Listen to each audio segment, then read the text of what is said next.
stop. I will be... Never mind, I can't say that on stream.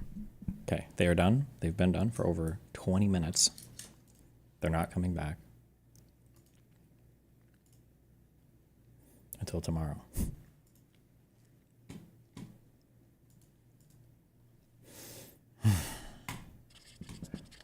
Now, the important idea is that when you fight a war like this, okay, which is traditional warfare, you must have the consent of the public. Okay? Because it is the public that sends soldiers, that provides money, that gives you political support. But in 2003, the US military changed its military doctrine to one of shock and awe. Okay? And what shock and awe means is that you don't have to follow these three principles anymore. You can use air supremacy. You also have technological omniscience, and you also have special forces. And this allows you to fight wars cheaply, quickly, and decisively so that you no longer need public political support for fighting wars. And as we also discussed, this created the idea of hubris in the American military.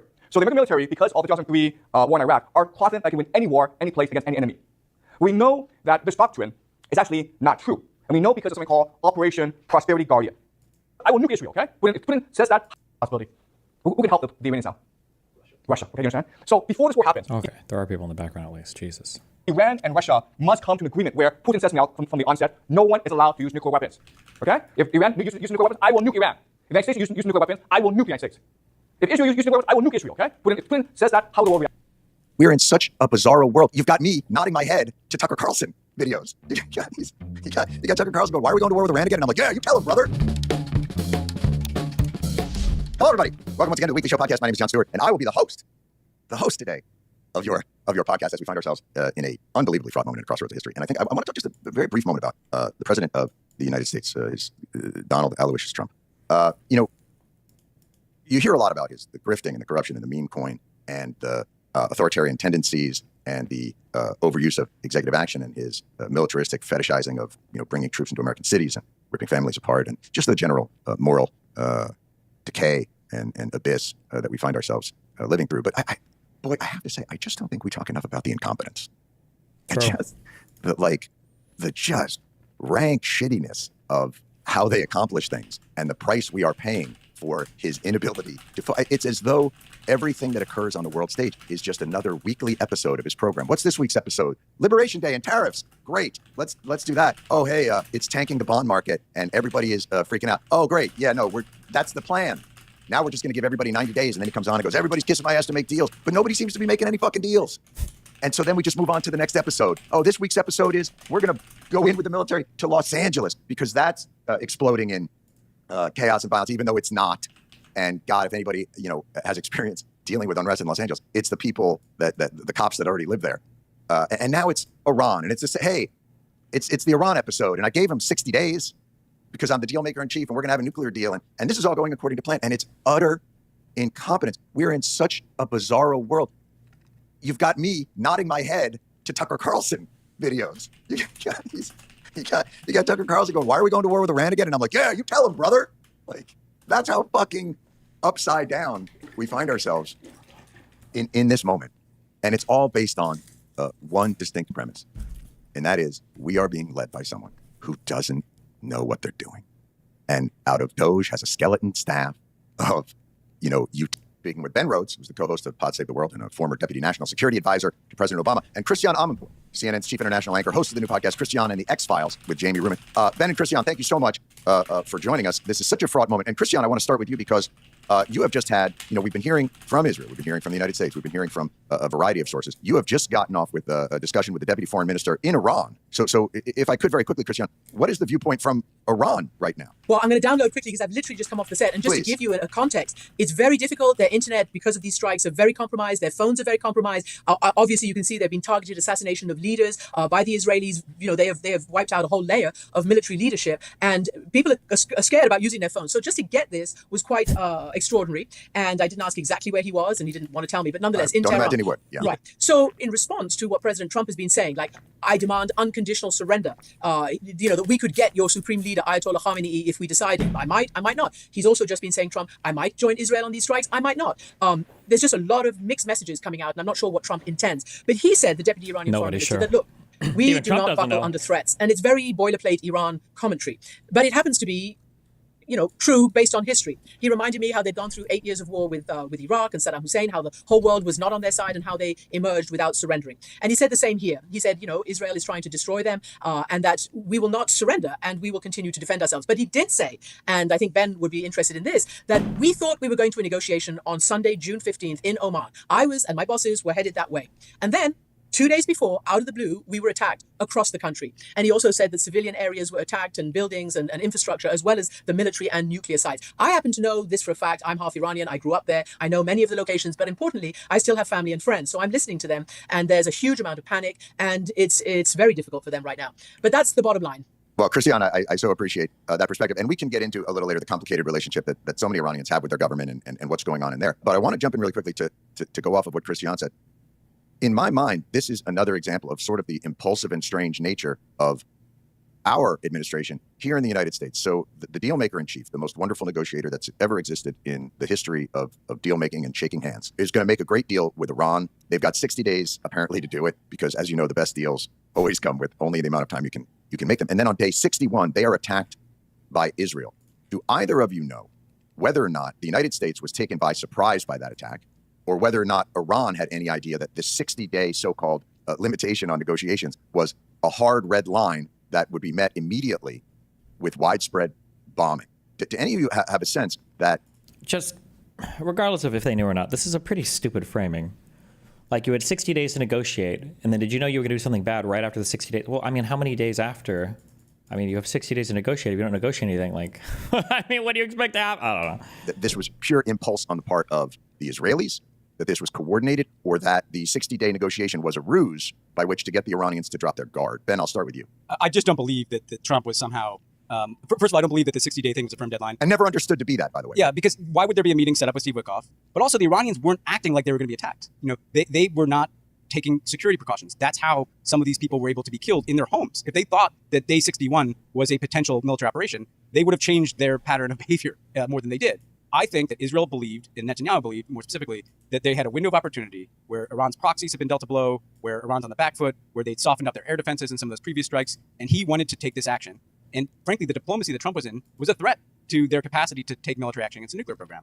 And so he does it after the 60-day thing. That gives him kind of some pretext to say, I'll let this diplomacy go. They have not even really presented any kind of detailed intelligence case that suggests an imminence of Iran having a nuclear weapon. He said the kind of same things he always does. He's been doing that for about 30 years now, I believe. He's playing the hits. It's coming tomorrow. They got it tomorrow. This is the problem, is nobody can credibly say that, if they didn't do this today, Iran was going to do something tomorrow. The only thing that was looming was this Witkoff meeting in Oman.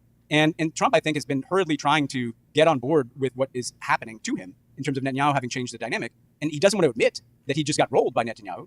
And now he's being rolled all the way potentially into joining the war, And we can talk about all the different dimensions of that. I can tell you, John, that as someone who's been in simulations of what would happen in precisely this scenario. When you say been in simulations, what simulations. do you mean by that? It means essentially It means the Matrix. You war game out. What would happen if the Israelis bombed never mind. Iranian Just nuclear kidding. facilities? So these are sort of AI generated or computers.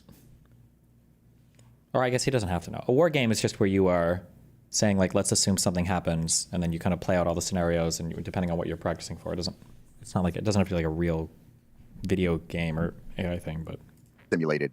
Here's where the casualties would be. Here's what would occur. Or people run them, or people kind of run them who know a lot about this stuff. Okay. It always leads to Israel asking the United States to bomb this facility. And it almost always leads to regime change in Iran. Because it's like, well, why would we stop now?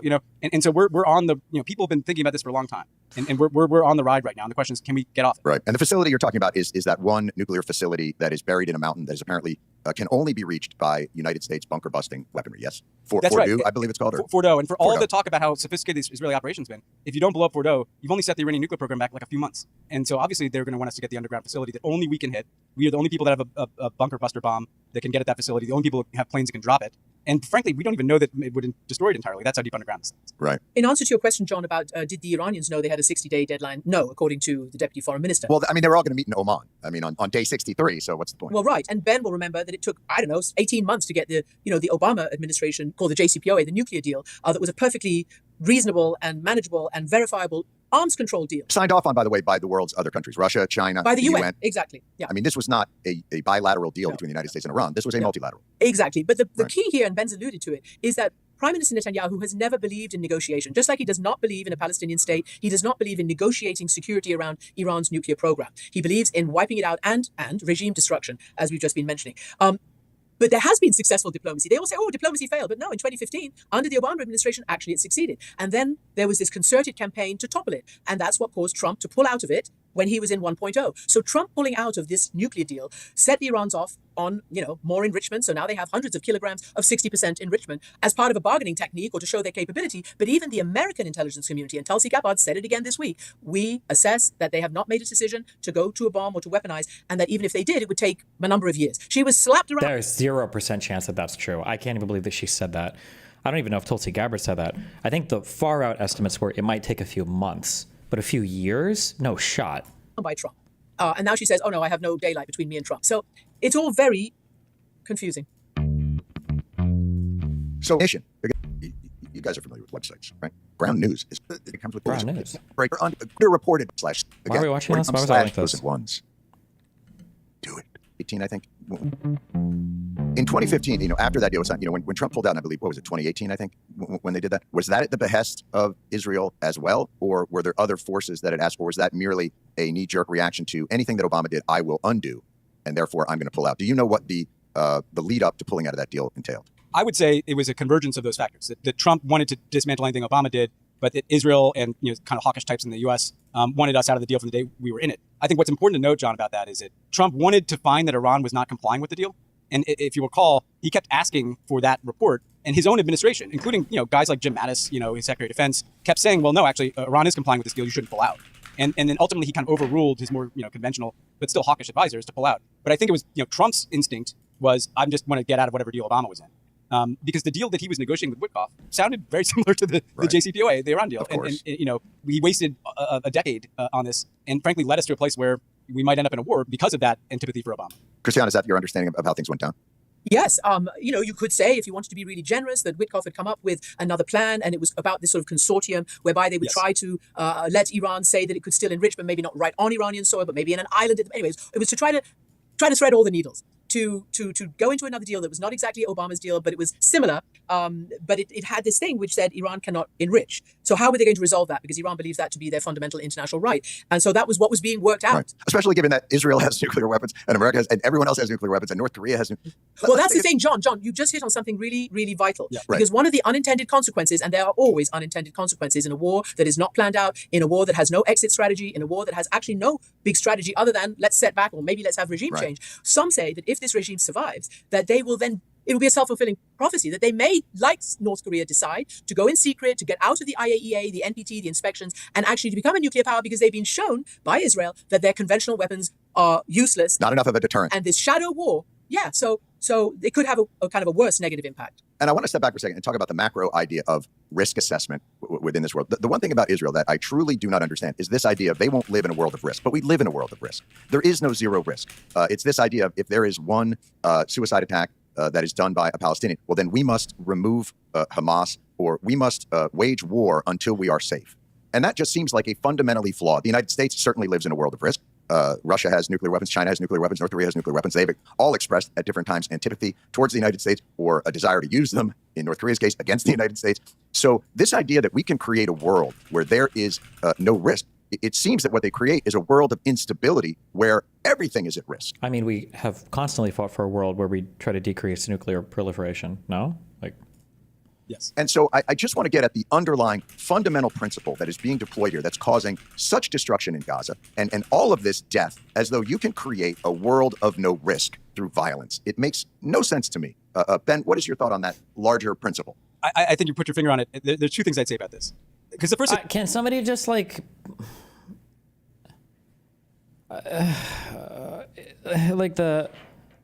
violence doesn't solve anything and blah, blah, blah. Okay. Then let's just run this. Let's say that you have a crazy country, and let's say that country says, I'm going to get nuclear weapons, and then I'm going to bomb everybody. What do you do? Can we just start there? Because I don't understand where this... You can create a world of no risk through violence. It makes no sense to me. No one says you can create a world of no risk through violence. The idea is that the violence or the pressure or the power that you have means that there will be less risk than allowing everybody to do. There's going to be some violence. The question is just who has the ability to control most of it, right? Ben, what is your thought on that larger principle? I think you put your finger on it. There's two things I'd say about this. Because the first is that there's been an Iranian nuclear program for decades, and Israel's lived with that. And Israel's done quite well in that world, right? And what we were trying to do is put a lid on that program, make sure they can't get a weapon. The risk is them having a nuclear weapon. Transparency and verification. Yeah, them having a nuclear weapon, now that's a different level of risk. But them having a few centrifuges operating, if you have transparency, verification, you got inspectors all over there, you're looking at the whole supply chain, like that's a level of risk that you should be able to live with. And my concern is, in trying to remove all risk, Israel is creating more risk for itself. In the sense of, if you remove if you remove that government through violence, it does it. We saw in Iraq, Afghanistan, and Libya in the bomb years. You get something usually worse. You either get the IRGC, the worst guys with guns in Iran will be the strongest guys, or you get kind of a failed state civil war in a country of over 90 million people with no plan for what comes next. You also could get a situation where, even what we've seen in Gaza, do we really think that's going to bring meaningful, quote unquote, peace over time? Or that you can bomb people out of wanting to be free? Yeah. What if Netanyahu decides he's actually the biggest threat to Israel? Does he have to bomb himself at that point? Well, but this leads to the second point I was going to make, because we can get into like they're creating enemies for the future. One of the things I hate about our discourse on this stuff is if the negative consequences don't happen next week, it's like, well, look, see, that worked. Sure. Well, wars usually like the price comes due 5 years, 10 years out, right? Iraq took a while, looked great when the statue fell in Baghdad, right? But the second thing I think is important here is they're changing the nature, a country that does what they're doing in Gaza. Or a country, they've now gone to war in Gaza, the West Bank, Lebanon, Syria, Yemen, Iran. That's not healthy. And their society is moving to the far right. I think there's a synergy between what you're doing abroad with violence and the kind of government you have at home. And so it's not just the risks of their foreign policy. It's the risks of what this is doing to Israeli society and democracy. Because what does it turn you into? I have people I know who are like hawks, and they're like, well, I don't like what Netanyahu's doing with democracy in Israel, but I support, all these other things he's doing. I'm like, no, those things are connected. He's consolidating what it feels like a far right extremist, political system in Israel. Right. And a dehumanization of anybody that isn't. You bring up such an interesting point. And Christian, I want to get to this with you. He talks about the unforeseen consequences that roil future events that don't seem to be connected years later. And I want to go back to this because people don't talk about this enough. Can we bring up anything besides 9/11? Or not 9/11, I'm sorry, the Iraq War. Let's see. Maybe ISIS. Let's go. In 1953, the CIA, along with British Petroleum and the UK government, overthrew Mohammad Mossadegh, who was the democratically elected leader of Iran. They destabilized that country, allowed the Shah of Iran to gain control because he was Western friendly. Did we not sow the seeds for this entire nightmare ourselves in 1953 to some extent? As you know, that coup was the first of America's many coups throughout the 50s and 60s and even into the 70s. In Africa, Lumumba was killed. In Central America, all over. In Brazil, they supported military dictatorship. It was a dreadful, dreadful time, and it all backfired against the U.S. In fact, it's said, and I was there during this, It all backfired against the U.S. Who won the Cold War again? I'm sorry, I'm trying to remember.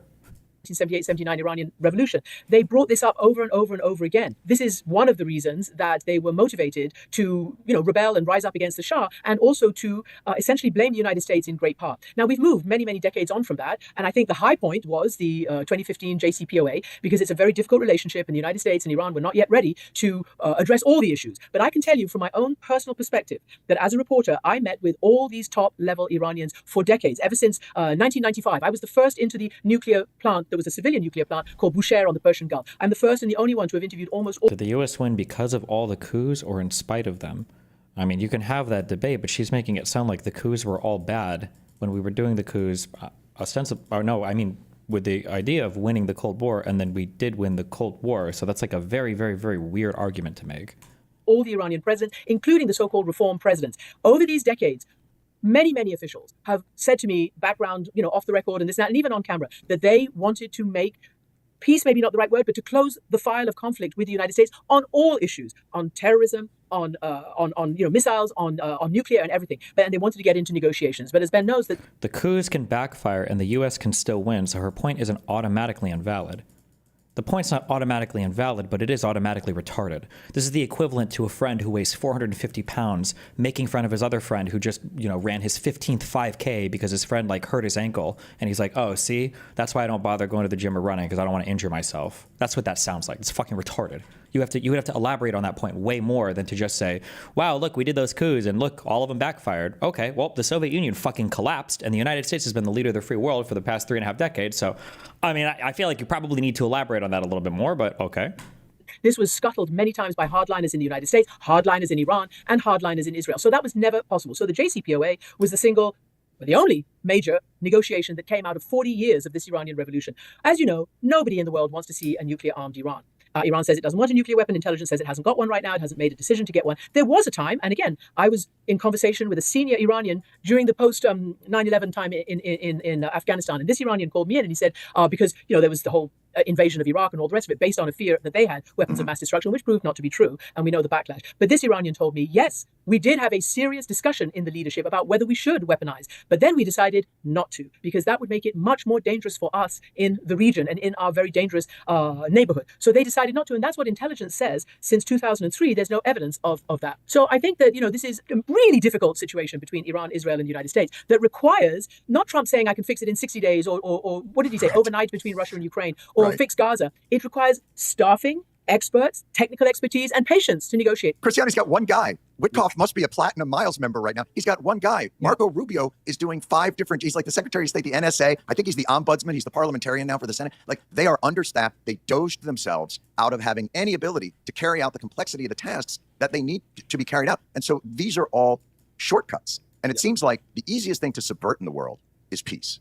It seems like, as Ben talked earlier, and Ben, I want to ask you this because it's hardliners can easily, if we remember in Iraq, Hans Blix had gone in and they were going to be inspecting all the sites that had supposed weapons of mass destruction. And we had a process in place that would have avoided the chaos and carnage of those 20 years in Iraq, in Afghanistan, all those places. And it was easily subverted. Ben, how fragile are these moves towards a more stable, peaceful world when hardliners are involved in the room? The problem is our politics in this country is so messed up on national security that it was much harder to get the Iran deal through Congress than it was to take this country to war in Iraq. Why is that, Ben, when you say it's harder to get that peace deal through than war? What is messed up? Because the Republicans in 2008 decided that literally every single fucking thing that Obama would try to do, they were going to obstruct. McConnell literally said his entire goal was to rape America.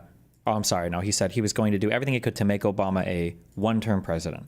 That's what his stated goal was. Republicans have not had the desire to actually govern this fucking country in decades. It's deplorable. It's disgusting. These people should be fucking exiled. Every single elected Republican. It's just insane how you can just constantly fucking destroy your country so much over and over and over again in the name of politics, and then when you're in power, it's just unhinged. It's actually unbelievable. Messed up about it. Well, first of all, peace is, we could have a long conversation about all the actors that influence American politics, but I would just say peace is inherently messy, right? Like the Iran nuclear deal, sure, like it didn't remove the entire Iranian nuclear program. So it's easy to kind of shoot at a target of like, this is a compromise. This is a deal between adversaries. You make peace with your adversaries.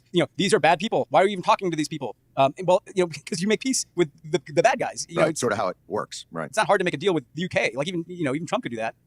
Whereas but he hasn't yet.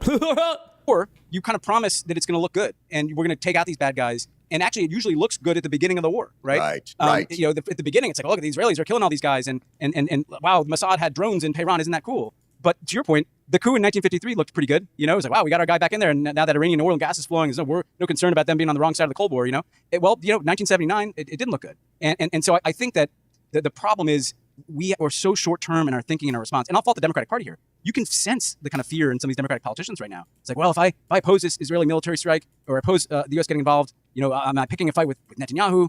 Will I be called weak? Maybe this strike is going to look good, and then Trump's going to say I'm weak. Stand for something. If we haven't learned anything from the last 25 years, we've learned that violence in the Middle East is unlikely to lead to better outcomes. And certainly the violent removal of governments by the United States, or Israel for that matter, is going to lead to a better government. Like, I don't know. You have to, I don't know. Can we be done with foreign policy? It's easy to say that as an American, and maybe, I don't even know if it would be true as an American. But you have to look at Israel, at least from their perspective, if we care about Israel's perspective, which I guess we don't have to. But it's like, peace in the Middle East hasn't gotten them anywhere. Violence in the Middle East has destroyed Hamas, destroyed Hezbollah, and led to the collapse of Assad's regime in Syria, got rid of Saddam Hussein, and now is on the verge of at least doing damage to Iran. What is the alternative? Israel has no reason to think that peace anywhere, because nobody ever tries to compel the other sides to do anything peaceful. Except Obama, who got that nuclear deal done, but he did this internationally. I'm pretty sure Saudi Arabia and Israel both hated Obama for that deal. And then in the United States, we have no ability to do anything internationally anymore because we're so torn against each other. So I don't know how anything the United States can even negotiate and stand on its own 2 legs for more than a single presidential term at this point. How many countries we have to try that out in before we learn that is not what works. And so I think, opponents just need to simplify the message. And Christiana will remember, she can attest, when we said in the Obama years that it's either this deal or a war, we were called, how dare you say that? Well, that was the case. Because either you're going to have a deal over this nuclear program, or Israel was going to do something like this and try to get the United States involved in that war. That's where Trump is now. Trump is either going to join this war, or he's going to try to stop it. And that is such a consequential choice. And I think you guys saw this in your administration. Netanyahu, as I said, has been trying to do this for decades. No other American president allowed him to do it. Everyone restrained him. He came to Congress and was given the floor to address Republicans practically only to Sure. diss the JCPOA. He did He that had a number of charts. times. I think he even went to Kinko's and Yeah, got yeah, yeah, some bomb yeah. charts that he drew, little pictures. Cartoon bombs. Yeah. Yeah, I mean, it's an absolute, now successful strategy against negotiations and against getting a deal. And I think that this is, we talk about peace. It is hard, but look at what the US was able to do, for instance, with the parties in Northern Ireland. Look at what the South Africans were able to do after apartheid. Look at any number. Look at Oslo. I know Oslo has not come to fruition, and we wish we were back in the mid-90s, but that was, all sides getting together with really vested, honest brokers and third parties. Whether It's not the same, though.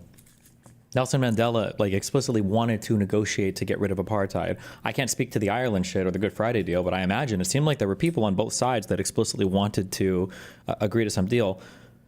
The Arab side or the Palestinian side to the Israeli-Palestinian conflict, there has never, ever, ever been a deal on the table that they've been willing to accept. What are you even negotiating? I don't think either side could even fucking tell you at this point. Both sides are always just maximally pushing for whatever it is they think they can get.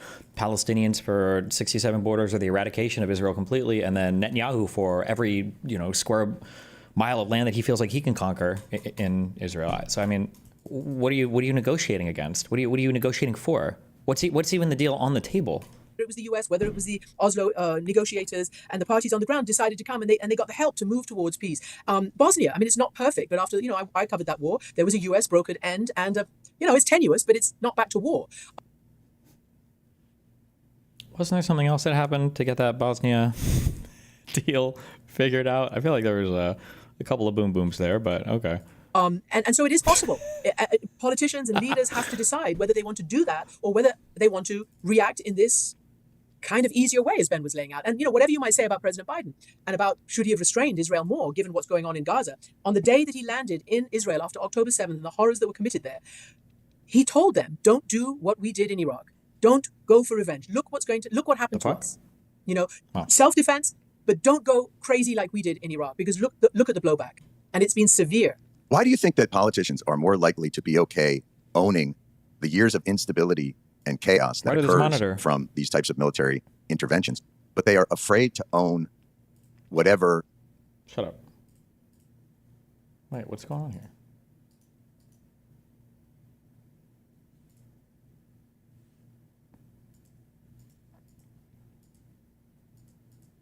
Even singular incidents might be the result of peace. Okay, I don't know. Hold on. I'm restarting this computer.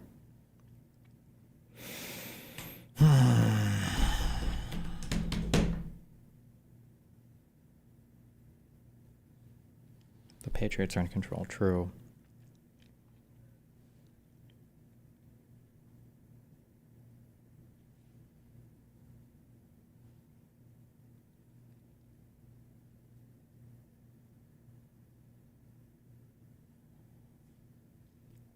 How long were they drilling for after you got the stream? I think until 4:40.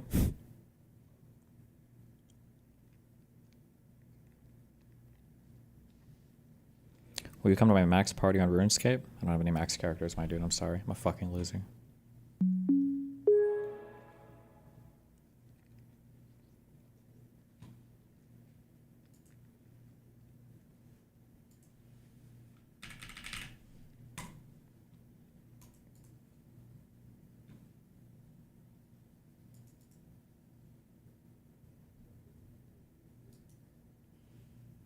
Why is this computer's top monitor off? What? No. Why? What? What? Hold on. Did something come unplugged?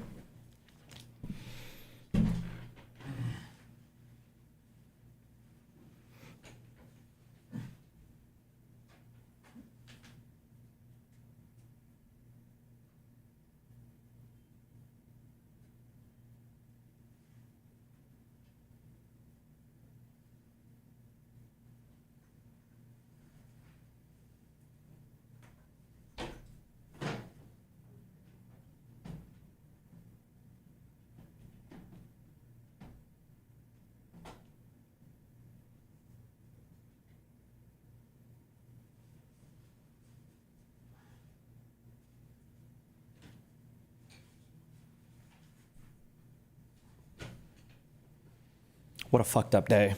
Ugh. Link me the clip. I need it. No! Why did it stop? Oh, no, wait. It's come back. Okay. Sorry. You have to... The graphics card takes 12 hours to flash your monitors at you over and over again just to drive you insane.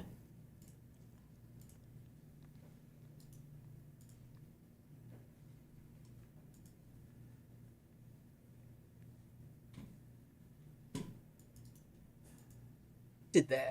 I don't care about this.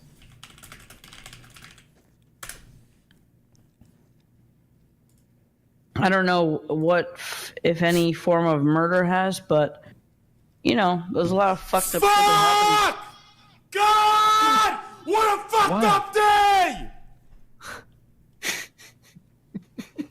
What happened?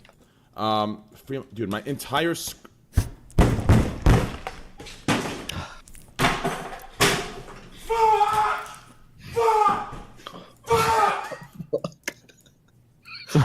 So what do we think about this dead mouse thing? Base, true. Strong case cringe filing. The problem with Ethan Klein's new lawsuits. Uh-oh. Oh, this is what we're gonna do this guy next. All right, guys, I got some big breaking news here for you. Multiple pieces of big breaking news. Uh-oh. So the legendary journalist Seymour Hersh is out with a big report. Driving and texting? Where's all the people that are angry about this? On what's going on with Iran right now. And according to him, he says it's not just the case that the U.S. is gonna directly enter the war and start bombing Iran and going after their nuclear facility. According to him, the decision has already been made to do full regime change. So that's a big deal. I mean, according to who? Do nuclear facility. Wait, what? As it's not just the case. Journalist Seymour Hersh is out with a big report. Oh, Seymour Hersh. Okay. Report on what's going on with Iran right now. And according to him, he says it's not just the case that the U.S. is going to directly enter the war and start bombing Iran and going after their nuclear facility.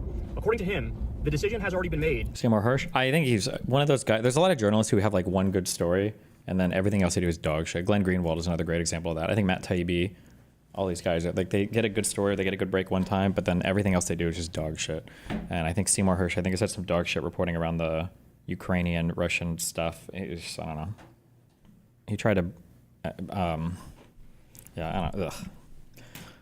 To do full regime change. So that's a big deal. I mean, as of this moment, Trump is still playing hide Like the fact that you would solo cite him is mega sus, but whatever. And pretending nobody knows what I do. Maybe I'll attack, maybe I won't. Nobody knows what I do. But the thing is, we already know the U.S. is directly involved. Obviously, we're arming Israel. We're funding Israel. We provided them support on the ground. That's not even close to what directly involved means, but okay. We greenlit the initial attacks, the initial multiple waves of attacks. So we're already directly involved in the war. And the media is talking about it from the perspective now of, will the U.S. get directly involved? Illegally, by the way, because that's what it would be, because there's no approval from Congress. Will the U.S. get directly involved and bomb their main nuclear facility, which I believe is called Fordo? And what Seymour Hersh is saying is, not only have they already decided we're definitely doing that, they're also going to go after the supreme leader, but then they're also going to go after as many other military and political officials as they can, and even go as far as to go after, like, the police stations in Tehran and things of that nature. So a total onslaught has already been greenlit, and he reports that the reason that they're waiting is because Trump wants to do it during the weekend so that the impact on the markets is not as bad when Monday rolls around.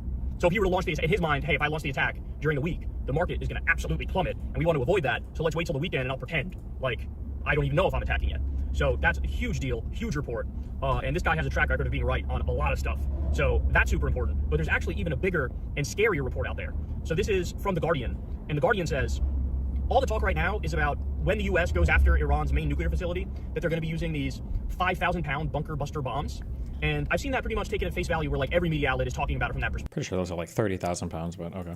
But I just misspeak. According to the report from The Guardian, it is literally actually on the table to use a tactical nuclear weapon against this Iranian facility.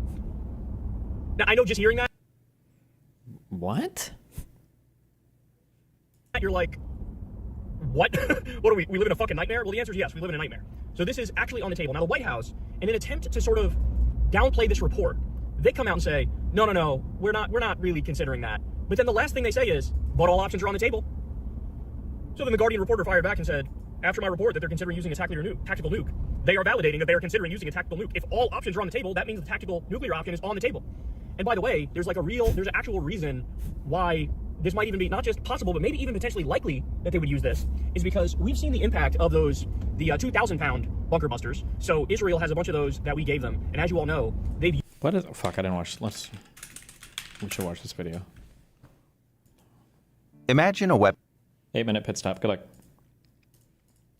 so powerful it can cut through concrete, earth, and steel to obliterate underground bunkers, weapon silos, and command centers buried hundreds of feet beneath the surface. In today's exploration, we'll unravel the engineering secrets behind bunker buster bombs and missiles, which enable militaries to penetrate fortified targets with unmatched precision and power. This is crazy. I think they just... Well, it's not really that crazy. It's crazy because you can't do too many of them. Because it's like a conventional warhead instead of a conventional ICBM, but they put your mom at the end of it, and she just... Speed impact to delayed detonation. These specialized weapons represent a remarkable leap in military technology, capable of taking out targets that once seemed untouchable.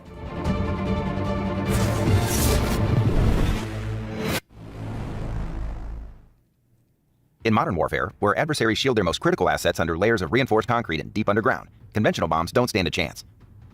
But bunker busters do.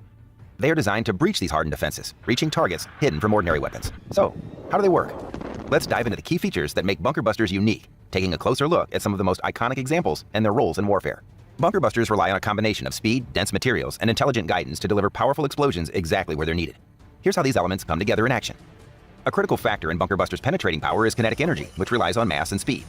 When released from high altitudes, bombs like the GBU-28 gain enormous momentum as they accelerate downwards, harnessing gravity to achieve impact speeds that can pierce through earth and concrete. Gravity? Developed during the Gulf War, the GBU-28 was specially designed to destroy deeply buried bunkers in Iraq. Weighing in at 5,000 pounds, this bomb can smash through up to 100 feet of earth or 20 feet of solid concrete, reaching fortified command bunkers that other bombs simply couldn't touch. Damn! Missiles like the AGM-158 JASSM or Joint... When people mention X things against international law, how does that get enforced? Like the USA is not going to bend over to international law. When people mention international law, you should just ignore everything they say, because everything they're going to say is retarded after that. Don't even worry about it. Nobody cares about international law, especially political commentators, especially the Middle East. So it doesn't matter. Air-to-surface standoff missile, on the other hand, use propulsion to gain momentum over long distances, making them perfect for striking targets from up to 230 miles away. Damn! With high kinetic energy preserved throughout their journey, these missiles achieve impact speeds that allow them to breach fortified facilities deep within enemy territory. To penetrate multiple layers without shattering on impact, bunker busters are designed with ultra-dense casings made from materials like tungsten or depleted uranium. The GBU-57 Massive Ordnance Penetrator, or MOP, one of the heaviest bunker busters in the world at 30,000 pounds, is built with a reinforced steel casing. This gives it the durability to smash through up to 200 feet of reinforced concrete, or nearly 300 feet of earth, maintaining its structure as it descends deep into the target before detonating. This durability is crucial. If the casing failed on impact, the bomb would detonate prematurely and miss its mark. The GBU-57's structural strength, combined with its sheer weight, allows it to penetrate the most fortified targets imaginable, including nuclear bunkers and command centers hidden far below ground. The Taurus KEPD-350 missile, a collaboration between Germany and Sweden, also showcases this concept with its unique Broach warhead, which has a two-stage detonation system. First, an initial charge pierces through the target's defenses, creating an entry point. Then, a secondary explosion, delayed until after penetration, delivers a powerful blast within the target's core. With this feature, the Taurus can disable even the most secure facilities, reaching depths that only bunker busters can achieve. To ensure that explosions occur precisely at the target's core, bunker busters use delayed fuses. Rather than exploding on impact, the fuse allows the weapon to penetrate a predetermined depth before triggering the blast. This enables a more controlled and precise explosion, maximizing the weapon's destructive power exactly where it's needed most. You say international law doesn't matter, which is consistent with the realist school of thought in IR and like people like Mearsheimer. Do you approve of international law? Genuinely curious. No. First of all, Mearsheimer only thinks that international law doesn't exist for a U.S. adversary, but it must exist for us. Number one, be clear, Mearsheimer never applies the same standards to two sides of a conflict. And then number two, yeah, I think international law is really important. I think that most people try to like keep it in mind, I think. Believe it or not, Iran, I think, generally does. The proxies absolutely do not. Israel definitely does. Russia kind of, but not really that much. And then right now, Ukraine, I think, largely does. But I don't even know if they would have the option to. Yeah, I think Ukraine does, from what I'm aware of. For example, the GBU-28. What about the USA? Yeah, the USA kind of does. The sketchiest thing for the USA, but I don't know how all the determination on everything, is the Guantanamo Bay, like detaining people. And then the torture stuff, I'm pretty sure, is not okay. It's not good. But I don't know where the legality comes down on the side of like terrorists or ununiformed soldiers, or how any of that works. I'm not sure. This explosion, maximizing the weapon's destructive power exactly where it's needed most. For example, the GBU-28 uses a customizable delay fuse, making it capable of reaching fortified bunkers by timing the explosion to detonate only after penetrating several layers of concrete or soil. The delayed fuse is also central to the Taurus KEPD-350, whose two-stage warhead system enables a timed detonation sequence. The initial explosion clears a path, while the second explosion hits the core, delivering a lethal impact to critical points within the target. To hit fortified targets with pinpoint accuracy, bunker busters utilize advanced guidance systems, ensuring they strike their intended marks regardless of distance or environmental challenges. The GBU-28 is equipped with laser guidance, which allows it to lock onto a laser-designated target. This high level of precision is crucial when striking hardened bunkers, where even a slight deviation could mean missing the target's most vulnerable spot.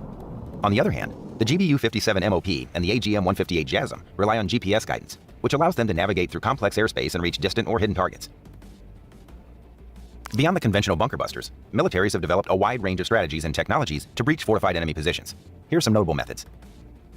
Number 1. Thermobaric weapons, extreme pressure and heat. Thermobaric weapons, also known as fuel-air explosives, are designed to deliver an incredibly high-temperature blast that generates overpressure capable of devastating bunkers, tunnels, and caves. Upon detonation, a thermobaric weapon disperses an aerosol cloud of fuel that mixes with atmospheric oxygen before igniting, causing a high-temperature explosion with immense pressure. This can reach inaccessible bunker spaces and travel around corners. Travel around corners? Number 2. Hypersonic missiles, sheer speed and penetration. Hypersonic missiles traveling at speeds exceeding Mach 5 offer immense kinetic energy on impact. Due to their incredible speed and dense casings, they can penetrate even the most fortified structures with minimal interception. Number 3. Earth-penetrating nuclear weapons, or EPNWs. Ultimate bunker-busting power. EPNWs are designed to reach depths that conventional explosives cannot, and provide unparalleled destructive power. EPNWs burrow into the ground before detonating, producing a shockwave that devastates underground structures. The B-61 Mod 11 is an American nuclear gravity bomb modified for Earth penetration, capable of reaching deep-seated targets. Number 4. Directed energy weapons, or DEWs. Heat and pressure focused with precision. Havana Syndrome. DEWs offer a futuristic method to compromise bunkers by focusing immense energy on a single point. These weapons can superheat surfaces, weakening structures or disabling electronic systems within bunkers. The U.S. Army's Athena laser system aims to breach surface defenses and could complement conventional bunker-busting efforts. As military strategies continue to evolve, the arsenal of tools available for breaching these fortified structures grows, ensuring that no bunker remains a sanctuary. The increasing sophistication of these weapons signifies a shift in how wars are fought, emphasizing precision, speed, and the ability to neutralize threats that lie beneath the surface. In an age where underground fortifications have become a norm for adversaries, understanding the capabilities and limitations of bunker busters and their alternatives will be essential for military effectiveness on the modern battlefield. Okay. Use them in Gaza. Now, you could see the impact when one of these things lands, right? And yeah, it's, 2,000-pound bunker buster it's a big deal. It's a very powerful weapon. But at the same time, the amount of damage that it does, certainly that's not enough to get the Iranian nuclear facility, which is literally like in a mountain at the base of the mountain, right? Damn. And so we saw the damage the 2,000-pound ones do. That's nowhere near the damage you would need to take out this nuclear facility. But they say it's okay, it's going to be 5,000-pound bunker busters. But even the impact of the 5,000-pound bunker busters, a lot of experts think that is not enough to get this nuclear facility, right? And so then the question becomes, all right, are you guys talking about let's launch like 10 5,000-pound bunker busters and think that that might work and get all the way to the base of this mountain where there's a nuclear facility buried inside? Or is this just a fucking smokescreen? And the real thing that you want to do is maybe use a couple bunker busters, but also a fucking tactical nuclear weapon. Oh my God. I mean, honestly, this is crazy. The fact that we're even having this conversation is immensely disturbing. And it shows you that we've lost our fucking minds. Now, by the way, another part of the reporting, I believe this was Seymour Hersh's reporting, he says, so the U.S. is all on board. Israel is obviously over the moon at the fact that we're greenlighting regime change. But there actually is a disagreement at the bottom of this. Because even though the U.S. has basically agreed to everything, the disagreement comes with, well, what happens after? Like, what happens after we do the regime change? Mm-hmm. Well, according to the reporting, J.D. Vance, and he's one of the voices in the room who's saying this, and I think Trump may have tepidly agreed to what J.D. Vance is saying here. But his argument is like, all right, well, obviously what we do is we overthrow the supreme leader, and then we put in power some, moderately religious force, right? In other words, you don't go from a full Shia Islamic theocracy and go full secularization, right? Because that would be like a culture shock. That would lead to further backlash on top of the backlash of not a culture shock. Outside power overthrowing your government. So J.D. Vance says, yeah, like a moderate Shia leader, right? And apparently the Israelis are apoplectic about that. And they say, no, we want no Muslim leader at all. No Muslim leader. And effectively what the Israelis want is a total Western puppet, but more specifically, an Israeli puppet. So obviously the name that comes to mind when you talk about that is the son of the Shah, the former dictator of Iran, Reza Pahlavi. But this guy, I mean, to say he has no credibility is an understatement. This guy was out there on TV literally cheering the fact that his own country and his own people were getting bombed, right? This guy was Wasn't it a little uncanny that there was a 5.1 earthquake in Iran today? I don't know. How often are there earthquakes in Iran? I've never checked before. Washington, D.C. for a really long time. And so he has no authority. He actually reminds me of this character, Ahmed Chalabi, who was the hand-picked U.S. choice to be president of Iraq after we toppled Saddam Hussein, right? And the guy had no popular support. So obviously he was a colossal fraud, and that project imploded immediately. And I think a similar thing would happen with Reza. But according to the reporting, they're actually not even really considering Reza. But, you know, the Israelis want somebody who's just a total puppet to Israel and not Muslim at all. So let's be serious here, guys. The conversations that we're having here are absolute lunatic conversations. Like, literally, none of this stuff should be on the table. This is all so fucking crazy. And like I said, it's like that movie Groundhog Day. We're literally all the way back in 2002, and we're hearing all the arguments from the Bush administration officials about why we have to overthrow Iraq. Yes. They have weapons of mass destruction. I'm coming. They don't do 9/11. And Say they're gonna attack us do the with CIA. weapons of CIA. mass Say destruction. All of CIA. that Just say the bullshit. CIA. And Say we're it. getting such similar arguments One now time. with this. I'm coming. Iran doesn't have a nuclear weapon. Fuck. They weren't building a nuclear weapon. Never Even mind. if they were building a nuclear weapon, they weren't going to fucking use it. It would only serve as a deterrent to Israeli and Western aggression. Like, every level of this conversation is bullshit. Even when you grant them that what their concern is Iran's nukes. That's not even true. The point is, Iran challenges Israeli hegemony in the region. They want to stop that. So it's simply about regime change. It's simply about Israel and the U.S., we are on the offense. We are aggressive. We are the ones who are committing crimes, right? We're the ones who are violating international law. It's actually not hard to figure out in the slightest. It turns out the country that's been doing a live stream genocide for over a year and bombing 4 different countries, turns out that country actually is the aggressor. You want to know the last time Iran had a war? You ready for this? 250 years ago. And you want me to believe the country that hasn't had a war in 250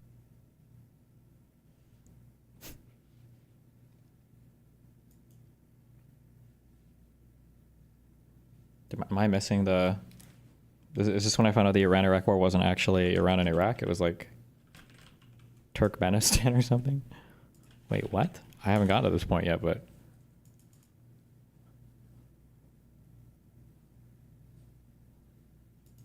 He corrected himself in the comments. I'm going to say the last time Iran started a war was 250 years ago.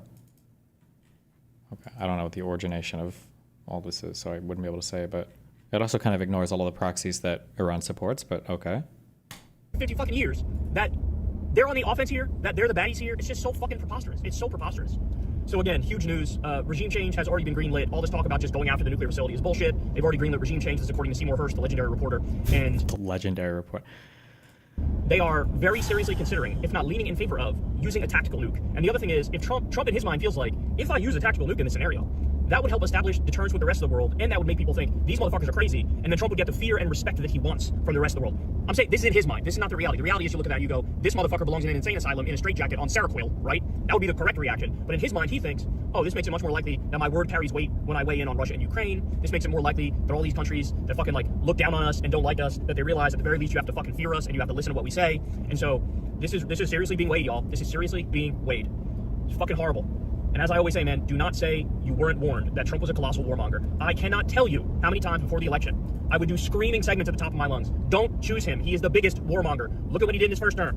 And water off a duck's ass for most people in the political conversation. That drove me crazy. It's like I was pissing into the wind trying to explain basic facts about how this guy's gonna fucking destroy everything. So those are our big updates that we have for you. Now, on top of that, guys, everybody definitely keep your eye on the channel because Crystal and I did a big debate with Jan Huber of the Young Turks for Crystal Kyle and Friends this week. You have the teaser clip drops in a little bit today, and then you have the full show drops a little bit later on around 8 o'clock Eastern time tonight. Definitely sign up on Substack because you're going to want to see this whole debate. So the way we split it up is Crystal did the first 30 minutes, I did the second 30 minutes, and we're posting, I believe it's about the first 30 minutes, so basically Crystal's portion of the debate is being posted as the teaser clip on the channel. You'll see we're opening up the clip with a compilation of just how wild the debate got, where basically everybody was yelling at each other. So you'll see a little mashup of all the times we yelled at each other, but for $5 per month below, you'll get You're a director of national intelligence. You have that Iran is building a nuclear weapon. Your intelligence community has said they have no evidence that they are at this point. Well, then my intelligence community is wrong. Who in the intelligence community said that?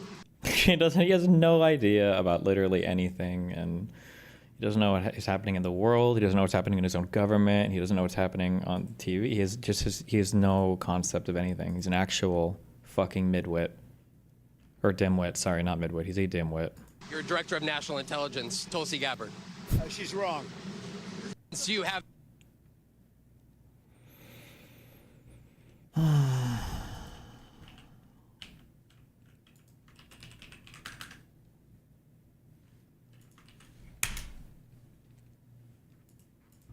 By the way, my favorite part about this is like you guys can shitpost on Twitter all you want, but this is an actual lawsuit and it's happening and it's coming and you're gonna have to argue in front of a judge and this shit is not gonna work, right? It's not gonna work. That's the best part about this. You guys are fucking screaming into the wind.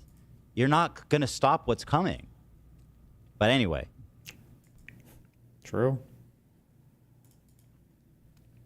Good luck. Good luck.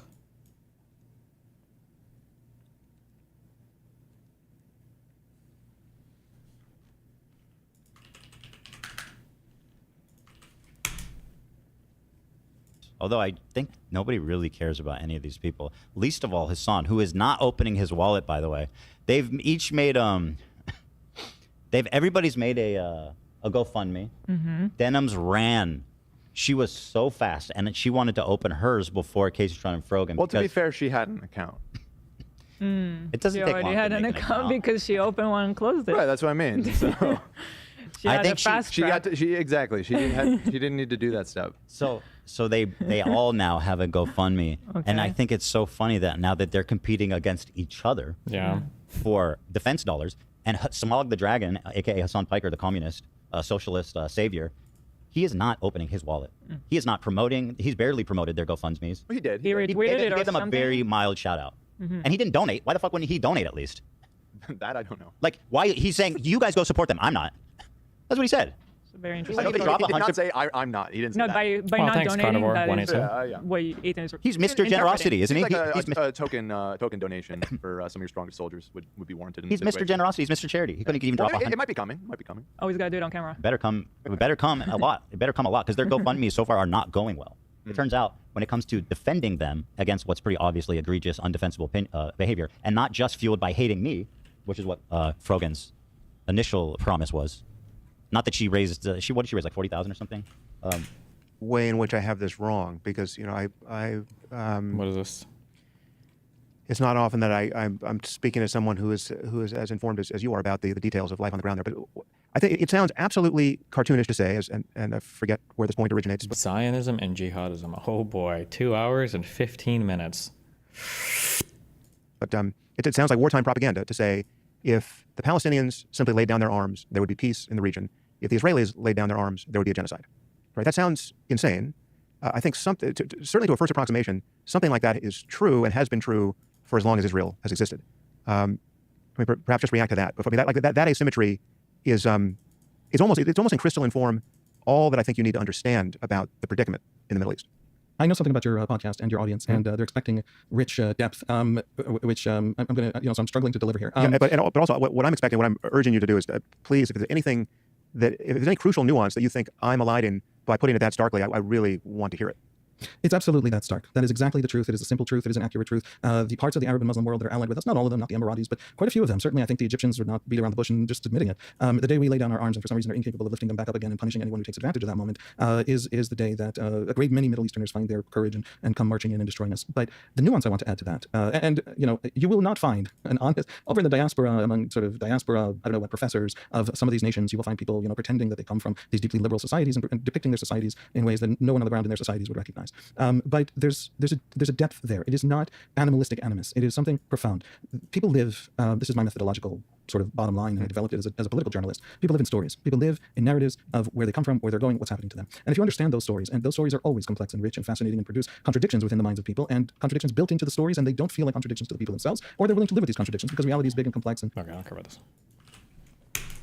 As the conflict between Israel and Iran continues to escalate, with Israel maintaining air superiority over Iran and Iran countering with ballistic missile attacks on both military and civilian targets across Israel, the main question has been whether or not the United States will enter the fight beyond providing tanker support and point missile. Damn. Is that really the size difference between these planes? With military and civilian targets across Israel, the main question. Look, he's like a little kid, and this is his dad feeling him up. Has been whether or not the United States will enter the fight beyond providing tanker support and point missile defense. Late last week, President Trump left the G7 conference in Canada to return to D.C. to focus on the conflict. At that time, Trump expressed support for Israel and repeated the stance that it was unacceptable for Iran to acquire a nuclear weapon. At the same time, the U.S. military continued the massive mobilization toward the region. As Sluggo mentioned in the previous episode, over the weekend, the Air Force launched what is known as a conga line of cargo planes, tankers, and fighters eastward. The U.S. Navy announced that they were moving the Nimitz strike group from the Western Pacific to the North Arabian Sea, where it will join the Vincent strike group that has been there since Operation Rough Rider against the Houthis in Yemen started a few months ago. Wow. The Ford strike group is leaving on a scheduled deployment and could join the other two strike groups if required. Remember, we did an episode of Board Ford a year and a half ago, right after she returned from her previous deployment, and we wish Godspeed to the strike group as they get underway this time. But for all of these moving parts, it appears as if American involvement in the Israel-Iran conflict now boils down to one mission that Israel can't carry out by themselves, and that's taking out the nuclear enrichment facility buried 200 feet underground at Fordow, deep inside the borders of Iran. That mission calls for the B-2 Spirit stealth bomber armed with the GBU-57 massive ordnance penetrator. This wouldn't be the first use of this capability in recent history. Channel subscribers might remember that the B-2 armed with the MOP was employed against a Houthi underground weapons storage bunker during the Biden administration last October. Here's an excerpt from the episode we did at that time that gives some background about the GBU-57 and the B-2 stealth bomber. Okay. The B-2 is the only airplane in the inventory that can carry the GBU-57 Massive Ordnance Penetrator, or MOP, a 30,000-pound GPS-guided munition that contains the equivalent of about 5,600 pounds of TNT. The Air Force has previously claimed that the MOP is capable of penetrating up to 200 feet underground before exploding. The GBU-57 was developed by Boeing specifically for the B-2 following the invasion of Iraq in 2003, when the U.S. military battle damage assessment revealed that their bunker busters were not effectively penetrating many Iraqi fortifications. But the massive bomb wasn't ready for operational use until 2011, when the Air Force took delivery of 20 of them at an approximate cost of $3.5 million each, including the associated support equipment. The MOP has proved to be an effective weapon, only hampered by the fact it doesn't fuse until it stops moving, which can cause it to fly through the intended target in certain cases. The B-2 was originally conceived during the Carter administration in the late 70s as one of the options for the Advanced Technology Bomber Program, the main technology being stealth. As a matter of fact, President Carter so believed that stealth was the key to success that he canceled the B-1 bomber program. He was later resurrected by the Reagan administration. The B-2 was designed as a super-secret black program labeled Senior Ice and built in a converted Ford auto assembly plant near Los Angeles. The aircraft rollout happened at Palmdale in 1988, and the first public flight was at Edwards Air Force Base in 1989. B-2s cost about $1 billion each. Originally, the U.S. Air Force was slated to buy 132 of them, but that number ultimately dwindled to 21, 19 of which are part of the current inventory, all based at Whiteman Air Force Base in Missouri. The B-2 is a 4-engine subsonic aircraft flown by 2 pilots, one of whom acts as the mission commander. The airplane is 69 feet long and 172 feet wide and can carry up to 50,000 pounds of ordnance. Pilots, one of whom acts as the mission commander. The airplane is 69 feet long and 172 feet wide and can carry up to 50,000 pounds of ordnance, including Mark 80 series conventional bombs, B-61 and 83 nuclear bombs, standoff weapons like JSOW and JASM, and as already We mentioned... really only have like 21 of these? Like today, that's how many have been manufactured? The GBU Massive Ordnance Penetrator. In May, the U.S. Air Force moved 6 B-2s from Whiteman in Missouri to the remote island of Diego Garcia in the Indian Ocean, but satellite imagery shows that they're not there anymore, having been replaced by B-52s and F-15s. As stated in the previous B-2 episode, the Spirit is the only aircraft in the Pentagon's inventory that can deliver the Massive Ordnance Penetrator, so all eyes are now on Whiteman Air Force Base. When President Trump left the G7, it seemed as if he might be eager to join Israel in the fight, invoking, quote-unquote, we, meaning Israel and the United States on social media when posting about the conflict. But a few days later, regarding when a strike might occur, President Trump said this from the Oval Office. I have ideas as to what to do, but I haven't made a final. I like to make the final decision 1 second before it's due, because things change. I mean, especially with war. Things change with war. It can go from one extreme to the other. And yesterday, White House Press Secretary Caroline Leavitt said this. Based on the fact that there's a substantial chance of negotiations that may or may not take place with Iran in the near future, I will make my decision whether or not to go within the next 2 weeks. President Trump's backing away from immediate action may be a function of inputs from MAGA influencers like Steve Bannon, who visited the White House yesterday, presumably to talk with the president about whether the U.S. should enter the fight with Israel against Iran. Bannon has been very vocal about how we should stay out of it because that doing otherwise would drag the focus away from the war on the deep state and be a betrayal of part of what got Trump elected, which is the promise of ending forever wars. Obviously, there's a lot going on here, and we'll be hawking the situation and providing updates as the information warrants. So if you're not already a subscriber, become one so you don't miss anything. And in the meantime, I look forward to talking to you again very soon. What the real truth about using a GBU-57? I thought this was going to be like some earth-shattering news. I felt like it was just a standard video. But I thought we were about to. What was the real truth? I thought we were getting some truth bombs.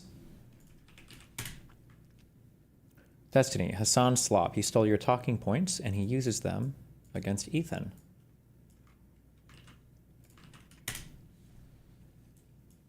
I have that whole debate where he did the worm. Yeah, I mean, Ethan Klein is very similar to Donald Trump in many ways. Donald Trump will let what the fuck? Bygones be bygones as long as you offer fealty or as long as he can use you. Ethan sees Asmongold and XUC as allies. Ethan sees a bunch of neo-Nazis as reliable allies because they all fucking despise me. When has he ever said anything good at all about Asmongold? Or even XQC? Maybe he has and I just missed it? And that's precisely the reason why he's perfectly fine with aligning with them and working with them. Working with them? Like how? Because he operates on the enemy of my enemy is my friend attitude. That's it. Pathetic. Pathetic, immoral, desperate man. A 40-year-old still doing shit like this. He's so... Dude, that gray patch on the side of his face. Whoo! It's fucking him up hard. Whoo! It's fucking him up hard.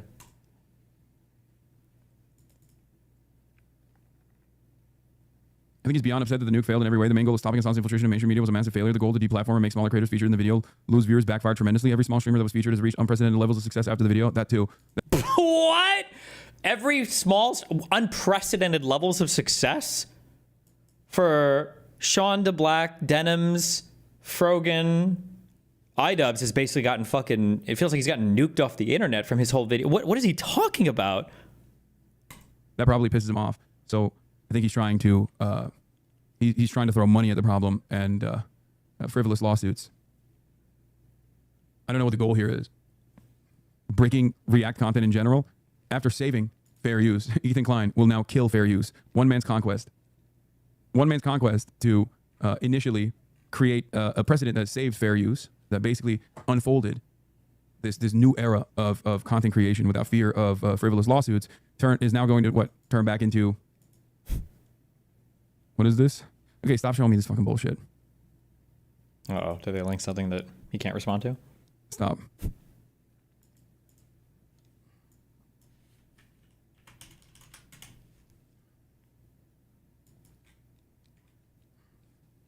Please, can this be the last coverage? Yes, it will absolutely be the last coverage.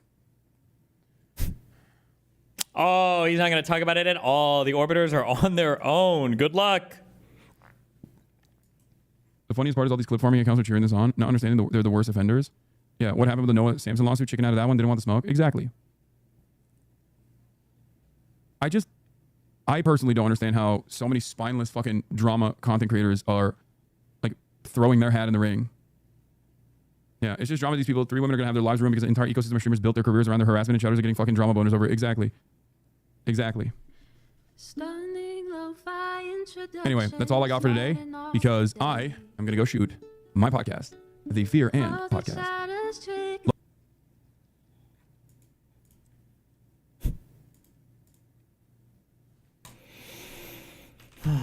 Camera does he use? Keeps going in and out of focus. I have no idea. I think Sony's got the only good autofocus at the moment. And if he's got something expensive, I guess it would be like an FX3. Isn't that what the go-to big boy camera right now? From Sony? Or prosumer camera? I don't know.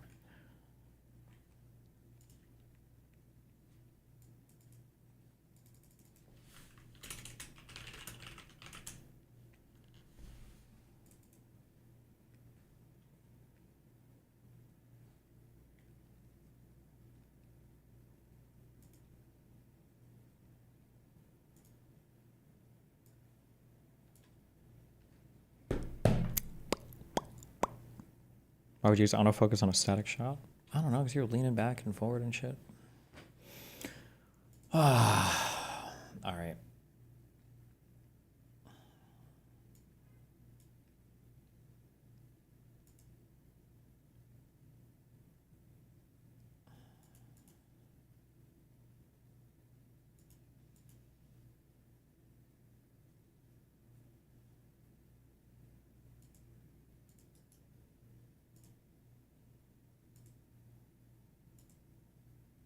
Unlock display capture by going live for 25 minutes.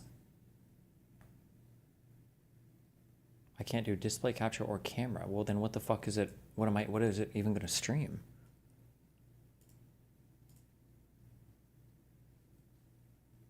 Well,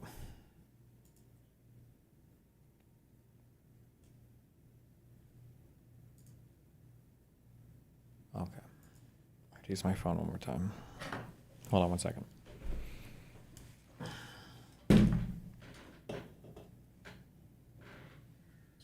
Finish the Kalinsky vid? What, he was just showing all the shows or whatever.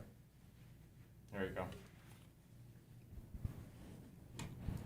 Get the full video as soon as it drops, 8 o'clock tonight Eastern time, or sign up for free, and you will get the audio podcast as soon as it drops, and that drops tomorrow in full. But you definitely don't want to see it. Basically, I mean, the gist of the debate was this. Cenk, after Trump got the White House again this time, he looked at the scenario and he thought to himself, all right, look, I want to win, and I think that the way to win is to try to build alliances with what he views as the populist right, and that's how the left wins power. And maybe if there's an alliance between the populist right and the left, we can get some wins under the Trump administration, like, for example, maybe we'll get them to cut the Pentagon, or maybe we'll get paid family leave. That populist right and left-wing alliance is the only thing that can save us now. That's how he was thinking, because he was thinking like that because in Trump's first term, he was a big resistor. He was the fuck Trump and the horse he rode in on a crusade against these people. And so he felt like the hardcore resistance in his mind didn't really work. So now, all right, I gotta try to open hearts and open minds and build bridges and get more people on our side from their team, right? Which is understandable from his perspective because he felt like when I was crusading, that didn't work.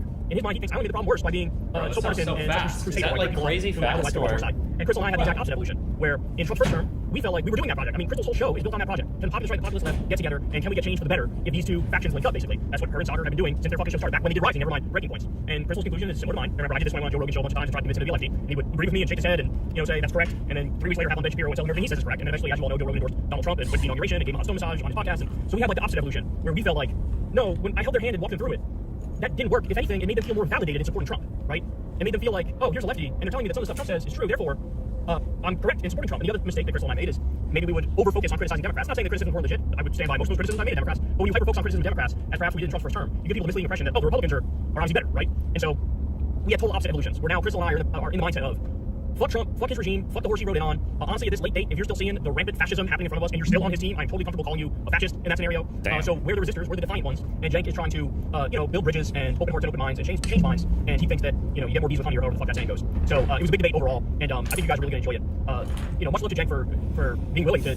You know those BS every time you get banned on there? No, if I figure out how it works, you'd probably just make 10 accounts at a time and get them all stream ready. Or I could have other people do it for me.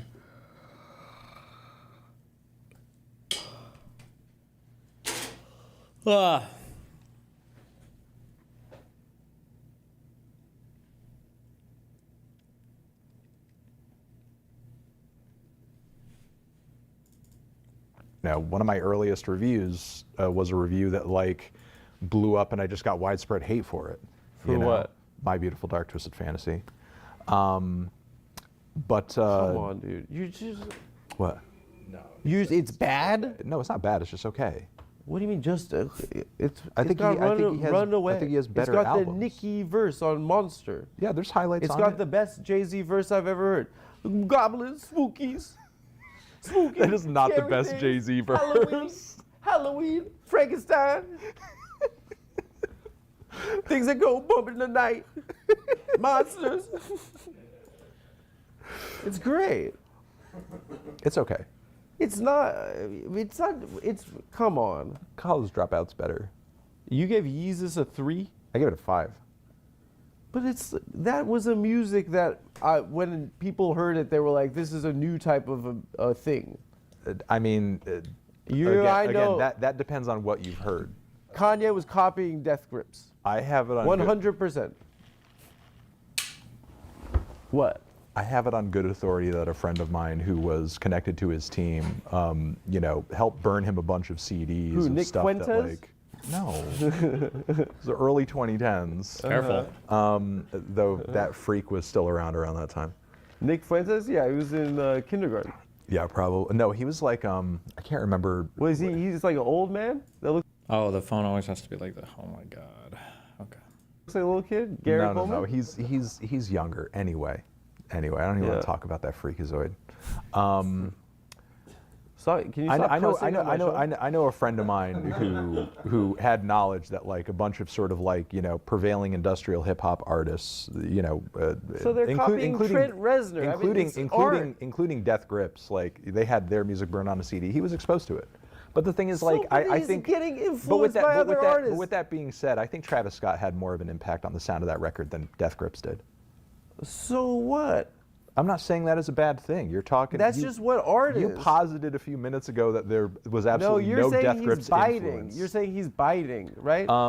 I think it's not that interesting if you've heard other stuff, is what I'm saying. You're such a dickhead, dude. Well, I mean, that's kind of my job. It's so brave, though. I really because it is infuriating, right? When I love, I like music a lot, right? Sure. And if you disagree with me, it does upset me. And I do think you're doing some sort of thing for attention, to girls or something. To if it's for girls girls, are like, oh my it's God, not. he doesn't like Yeezus. If it's for girls, it's not working. He's crazy. He's different.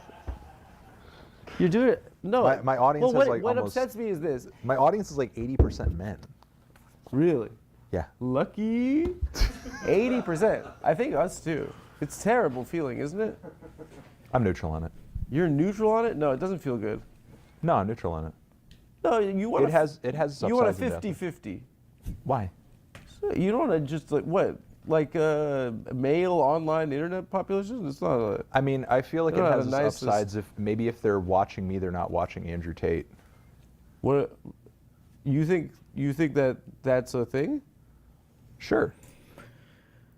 Okay, I have to go live for 25 minutes, and then this is all done.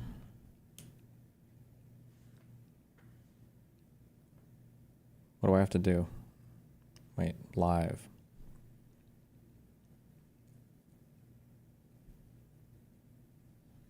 Add a title.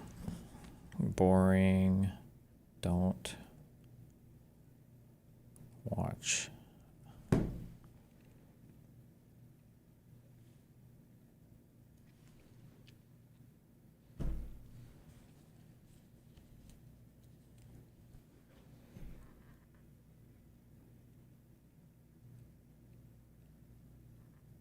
Okay. 25 minutes. And then hopefully I can use my computer.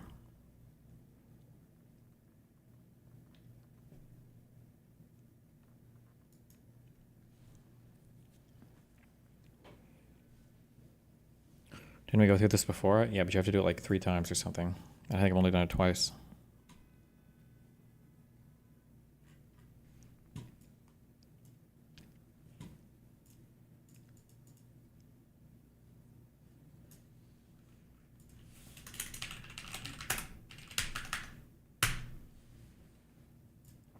And you know what?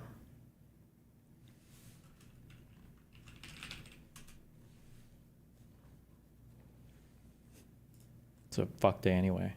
I mean, a messed up day. Whoops. So we're just going to read. Good luck. Boring stuff. 1911 is where we were at last. What's next?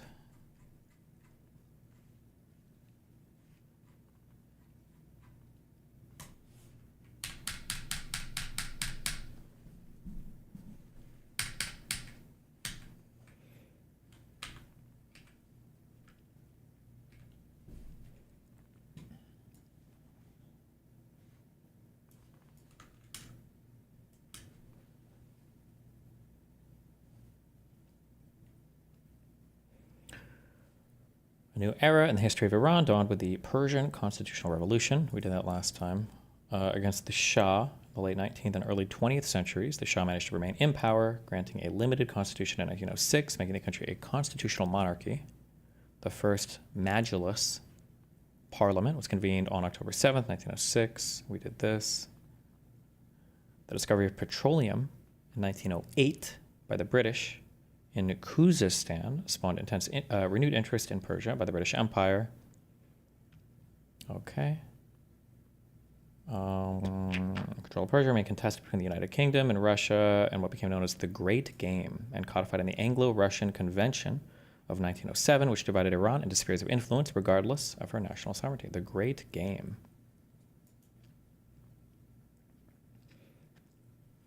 Was a rivalry between the 19th century British and Russian empires over influence in Central Asia, primarily in Afghanistan, Persia, and Tibet. The two colonial empires used military interventions and diplomatic negotiations to acquire and redefine territories in Central and South Asia. Russia conquered Turkestan, and Britain expanded and set the borders of British India.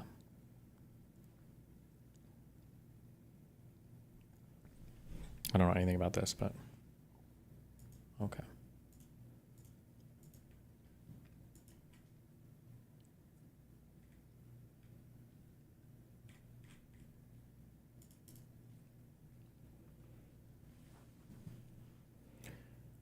During World War I, the country was occupied by British, Ottoman, and Russian forces, but was essentially neutral.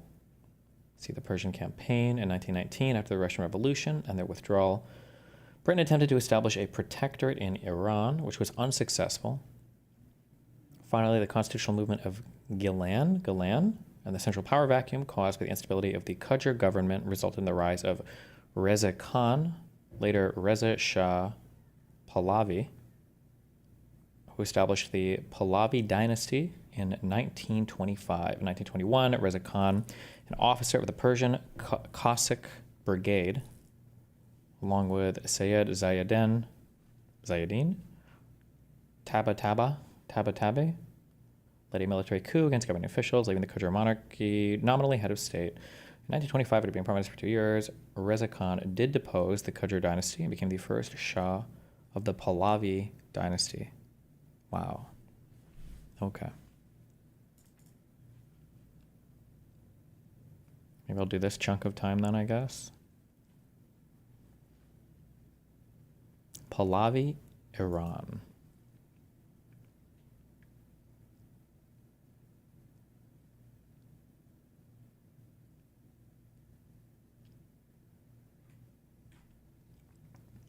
Because this time period seems like it would carry us up through the up through the coup, basically. Wait, what happened? Congratulations, you blah, blah, blah. Wait, why did my stream go shut off? Did I win? That wasn't 25 minutes.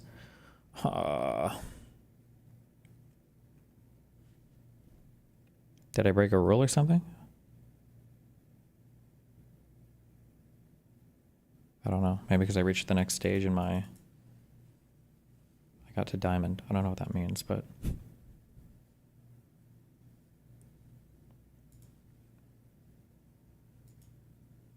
You leveled up?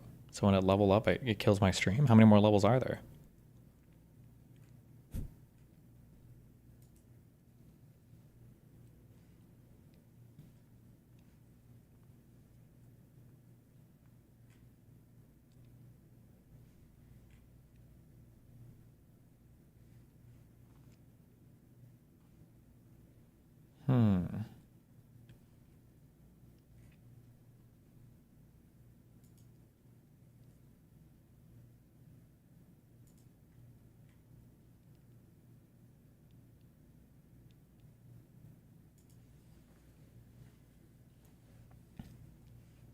Okay.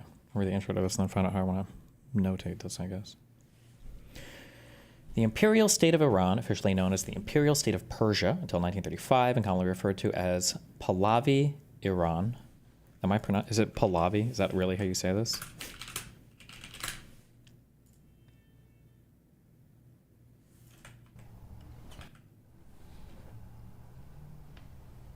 God damn, tell me that's not Netanyahu's like cousin. Got me on A and B bill? Yeah, gotcha. Crown Prince Reza Pahlavi interviewed. Pahlavi. Take one. Got me on A and B bill? Yeah, gotcha. Crown Prince Reza Pahlavi interviewed. Reza Pahlavi was the Iranian state under the rule of the Pahlavi dynasty. The Pahlavi dynasty was created in 1925 and lasted until 1979 when it was ousted as part of the Iranian Revolution.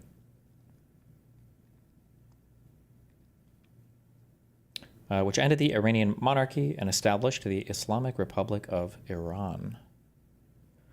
The Pahlavis came into power in 1925 with the ascension to the throne of Reza Shah, a former brigadier general of the Persian Cossack Brigade, and the overthrow of Ahmed Shah Qajar. The Qajars were like the dynasty prior, right? It was the Qajars, and then I guess now it's going to be the Pahlavis. The last Iranian ruler under the Qajar dynasty. Okay. Iran's Majlis, which was their Congress, convening as a constituent assembly on December 12, 1925, deposed the young Ahmed Shah Qajar and declared Reza Shah as the new Shah of the imperial state of Persia. In 1935, wait, why did it just ended again? Wait, why are these ending? Hello?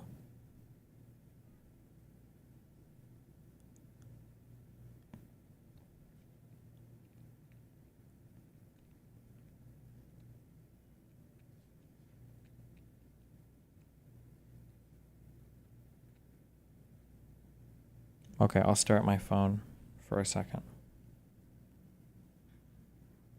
Why are you guys saying congratulations?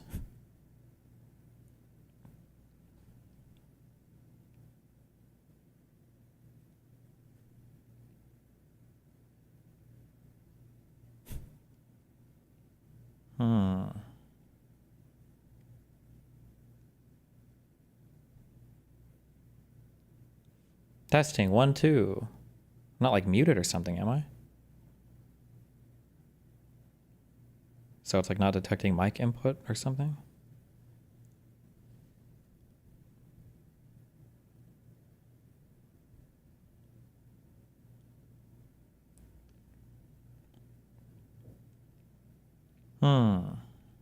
Hello, hello. Wait.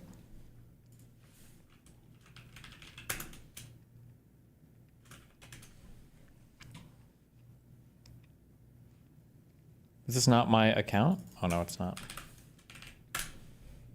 Hey, hello, hello. Okay, hear me. Say something. Talk. Hello. Oh, okay. Yeah, it works. What? Why do you think it was shutting off?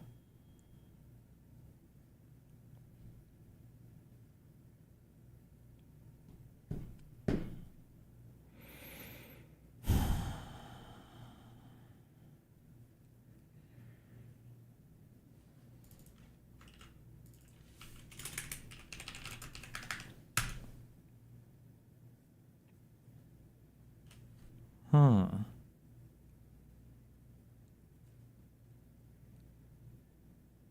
Soft banning Iranian topics? Well, we can't talk about the country of Iran? Do you think that's what's... If that's the case, then like a warning should pop up or something, right? I'll try to look for one.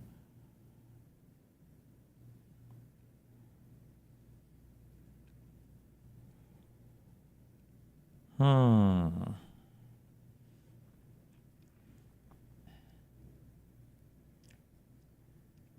Okay, I'm going to read this and then look. The Pahlavis came to power in 1925 with the ascension to the throne of Reza Shah. Where would we read all that? Subsequently, Reza Shah was... Wait. Okay. Iran's Majlis, convening as a constituent assembly on December 12th, 1925, deposed the young Ahmad Shah Qajar and declared Reza Shah as the new Shah of the imperial state of Persia in 1930. Wait, it's just killing my stream. But it was three minutes again. I don't know.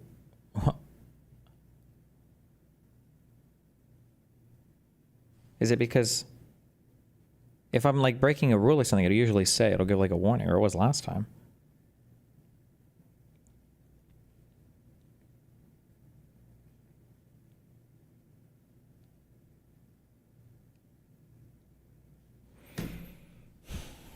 Okay, let's try this. Okay, let's see if we can get this shut it down as quickly as possible. Okay, I'm just reading this real quick. The Pahlavis came to power in 1925 with the ascension to the throne of Reza Shah, a former brigadier general of the Persian Cossack Brigade, and the overthrow of Ahmed Shah Qajar, the last Iranian ruler under the Qajar dynasty.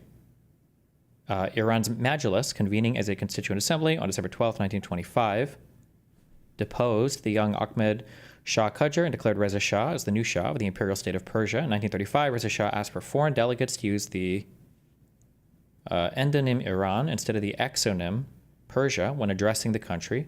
In formal correspondence, Reza Shah declared Iran neutral during the Second World War. Nonetheless, Iran was occupied by British and Soviet forces following the Anglo-Soviet invasion of Iran. Subsequently, Reza Shah was forced to abdicate. Okay. Is it just killing it after 3 minutes? Why? All right, we'll wait for some time and we'll see if it auto ends after 3 minutes, I guess.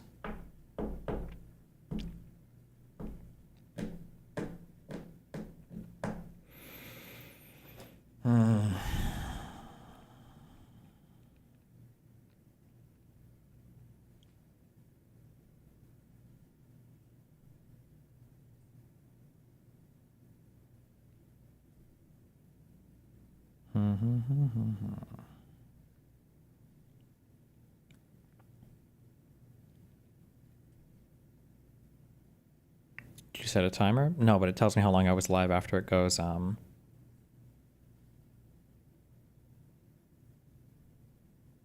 after it goes offline.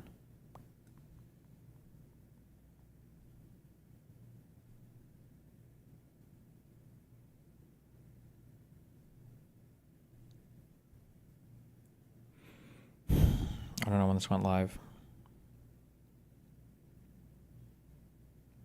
It just went offline again. Duration, 2 minutes. Wait, why?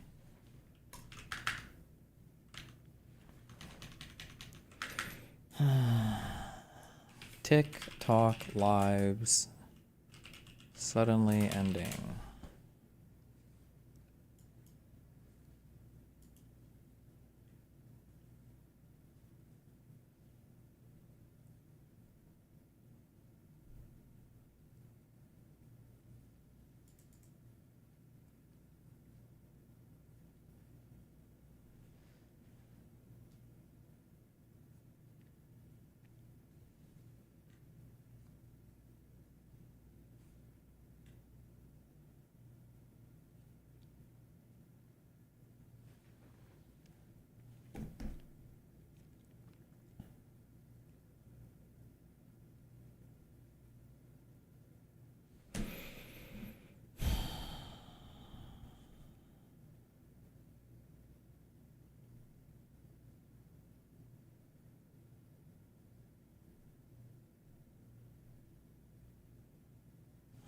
Wait.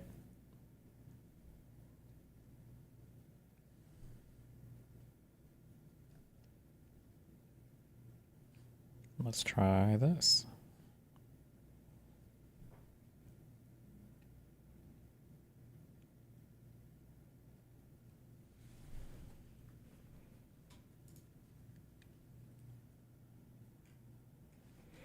Okay, Laura Loomer tweets. Oh boy.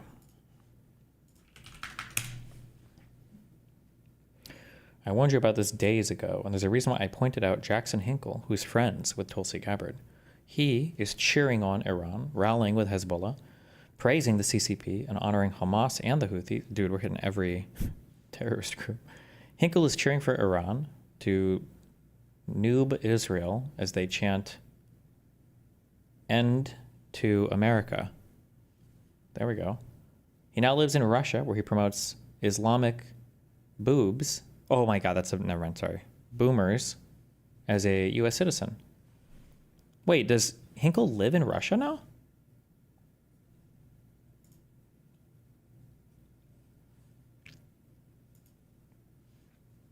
Kind of weird, isn't it, how Hinkle and Tulsi went surfing together and posed for pics in front of a Russian-affiliated group called No Green Stuff, No Pokey Stuff, and No Waste, isn't it? This is very troubling, and it isn't a matter of whether you're friends with someone. It's about our national security. There are foreign ops being run on social media to undermine President Trump. See for yourself. Wow.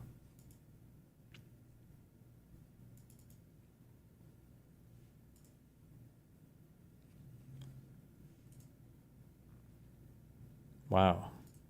Wow. Wow. Wow.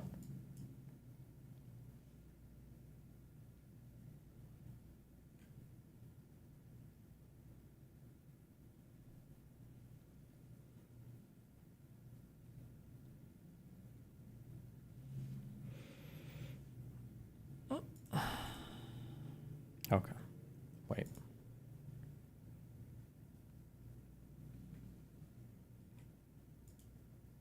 How many minutes has it been? Are you going to be doing any debates on here today? I need to do, I need to make it so this works on my desktop, and then I can do it. Because I don't have like a mic and all this bullshit set up so that it'll work on my computer and my phone. But I need to stream for 25 minutes one more time. But it keeps cutting my thing off before I can stream for more than 3 minutes. I don't know why.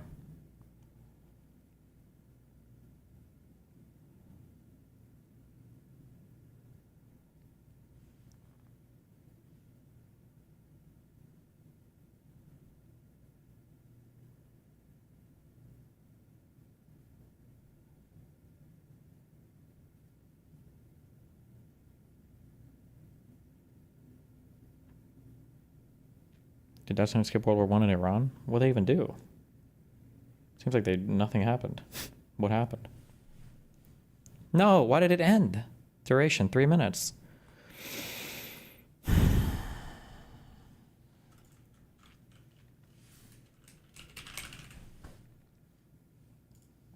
I don't know what, if any, form of murder has, but, you know, there's a lot of fucked up shit that happens. God! What a fucked up day! What happened? Dude, my entire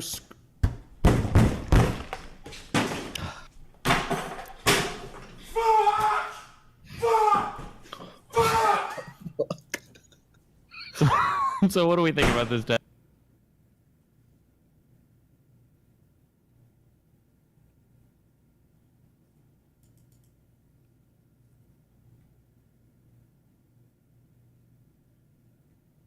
I'm just getting triggered.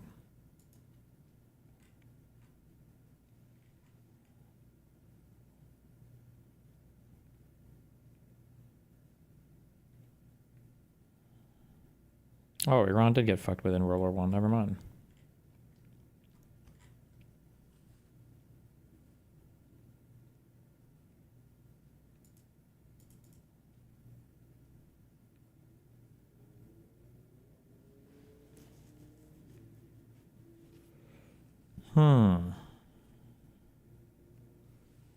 We'll restart our phone, I guess? I have no idea.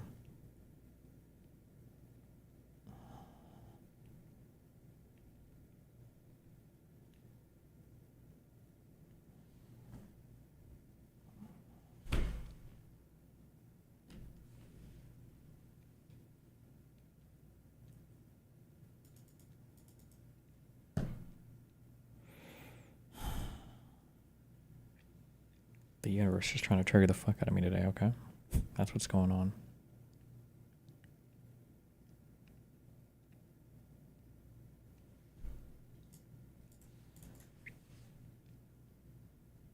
Could it be mass flagging? Why would it be mass flagging? How does that make sense? The account is getting spam reported, so it just turns off without giving you any indication, but your account's not banned after 2 to 3 minutes every time? What? That wouldn't even make sense. You have to tap your phone/iPad every few minutes or your live will be ended due to inactivity. Why would you even... Link me a source on that. That doesn't even make sense.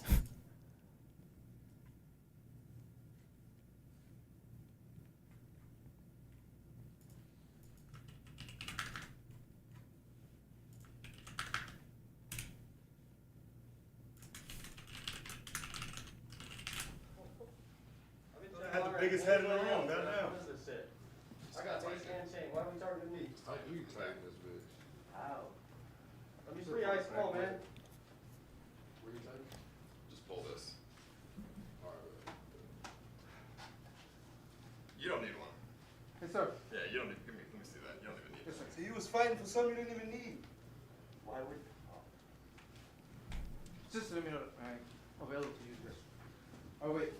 You're about to be the most powerful man in the room, Big Korea man. Thank you so much, sir.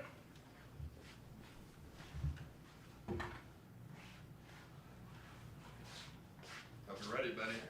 You gonna start crying? One of these is Darius? Wait, really? Right, this is a fair game. Unchain me. Come on. You guys think I should unchain him? Any answers here? Raise your hand if you think he should be unchained. Yes, I do think you should be unchained. Oh, really? This ain't on anybody. You think so? I'll give you a chance to take it back. Should he be unchained? Yes. Mm-hmm. Let's all deal with it the same way. Fuck. I got mace and I'm chained up, right? Let's all deal with it the same way.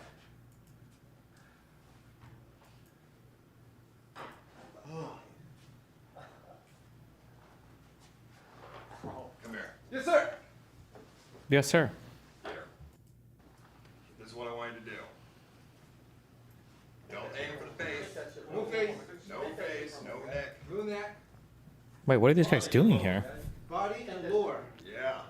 But no dick. No dick. Get the paintballs out. I want you Yeah. to light these guys up. Light these guys up. Light them up. Whenever you want. It's up to you, bro. You make the decision. Whatever you want. You don't have 1 to do month anything. prison stream. Whatever you want. Yeah, light us up. Shuby and Darius are there. Darius was a surprise guest. Yeah, nigga. Wait, what just Fuck happened? outta here, bitch. Whoa! Too violent. Okay.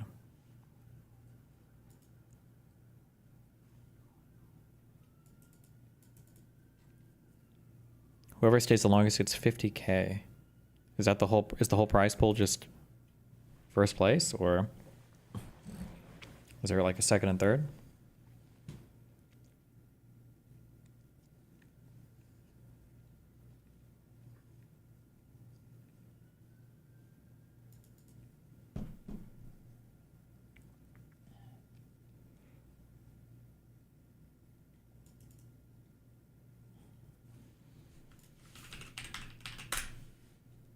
Stop bringing this one up.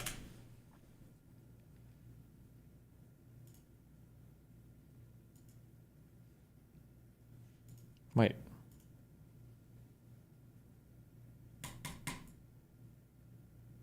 Sorry, something wrong.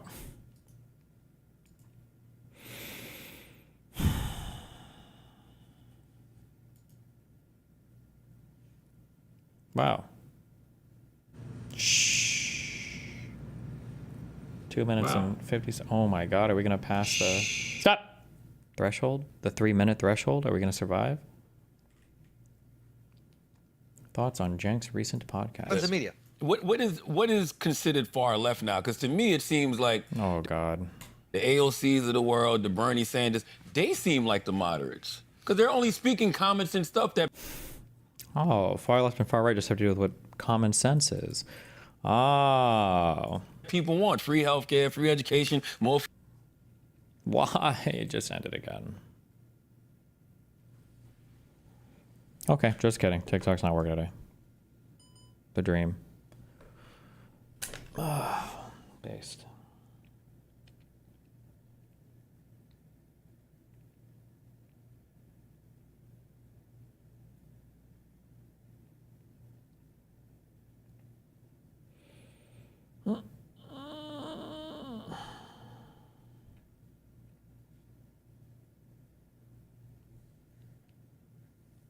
Tomorrow. We shall try again.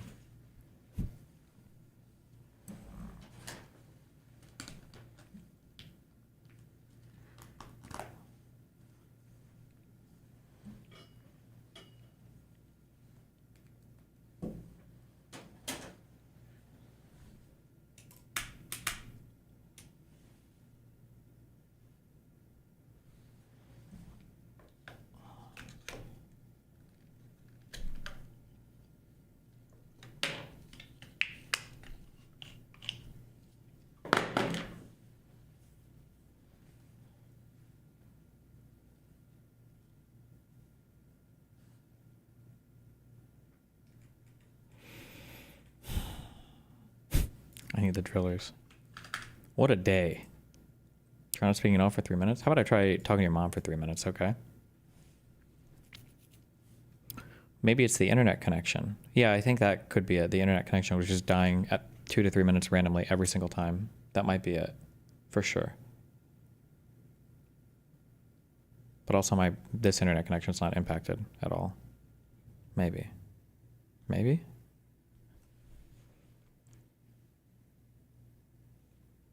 Apple mobile device USB. What is this? Instantly access every. No, I don't even know what this is.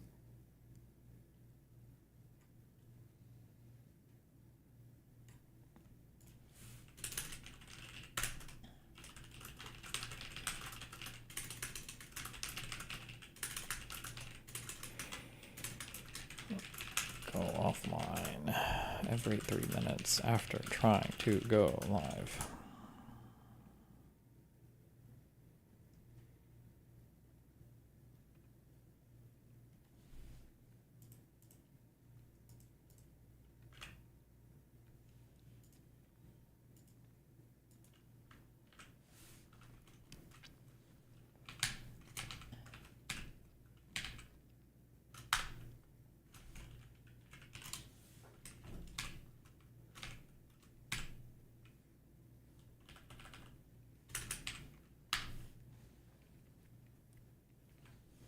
Are you on data? Please just say no if no. Please no elongated sarcasm. I am on data. I was using my data. I spent all this money on a gigabit connection with my Wi-Fi extenders and all of that just so that I could be on my data inside of my apartment where my connection sucks shit. Because nothing screams stability more for an internet connection than trying to be on data inside of a huge fucking apartment building.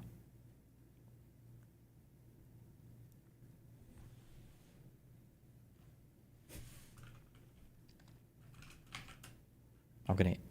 Never mind.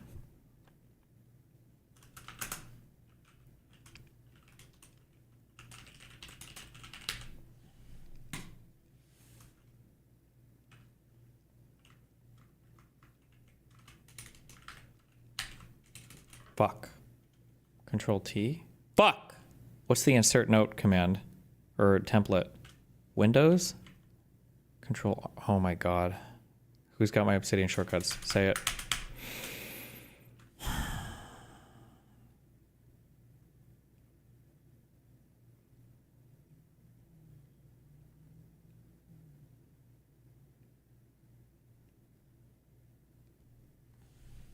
Man, we got some real memers in here. Okay.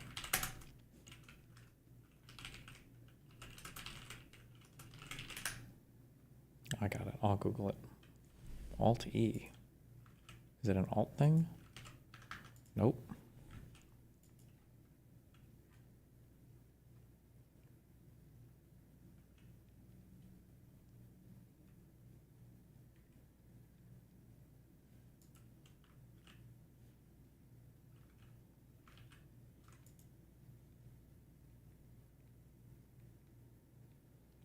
Well, I don't think it's the internet. It still could be. It could be rejecting the device IP over that connection.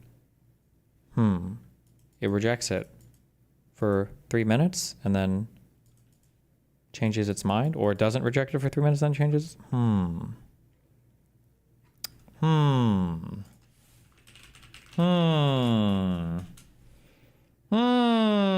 Control P. Thank you. Major conflict template. That's it.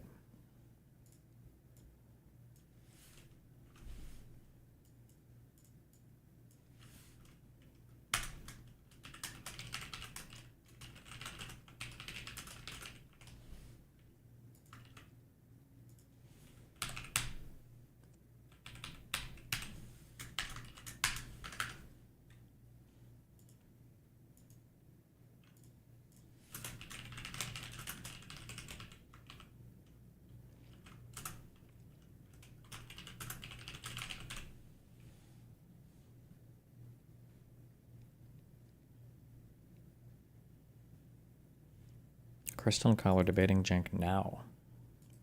Against all of Trump's policies instantly, because that is wildly unrealistic. You are trying to show either flip them or show hypocrisy. I'm good on that one.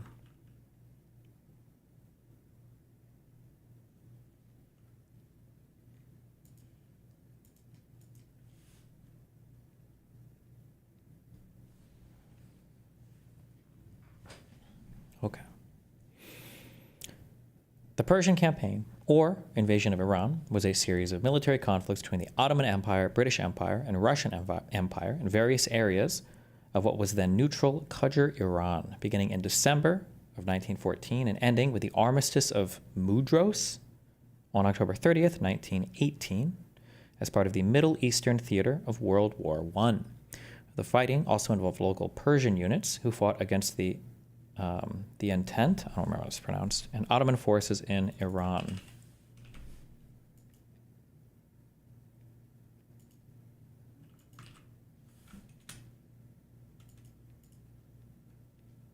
Is really important. The Entente by the Entente. Entente. Entente.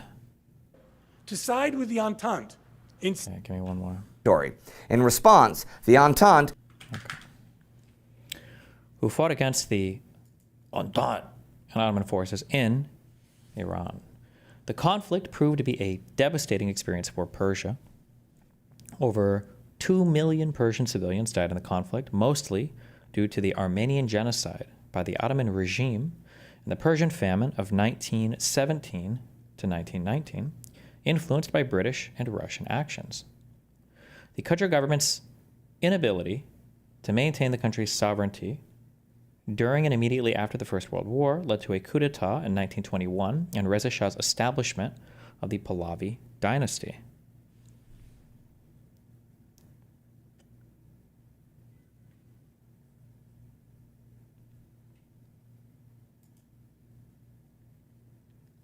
This gives me the history of like when these were edited. Oh, this is way too much shit. Fuck all that. Okay.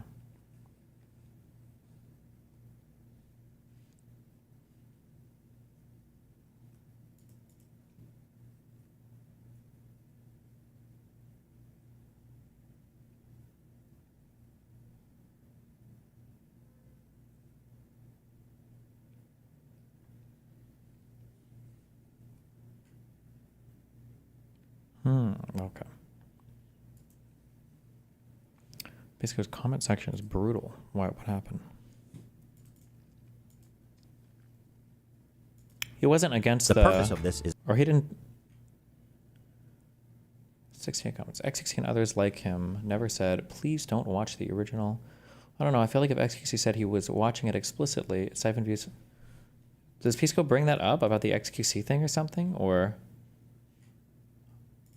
do I even want to...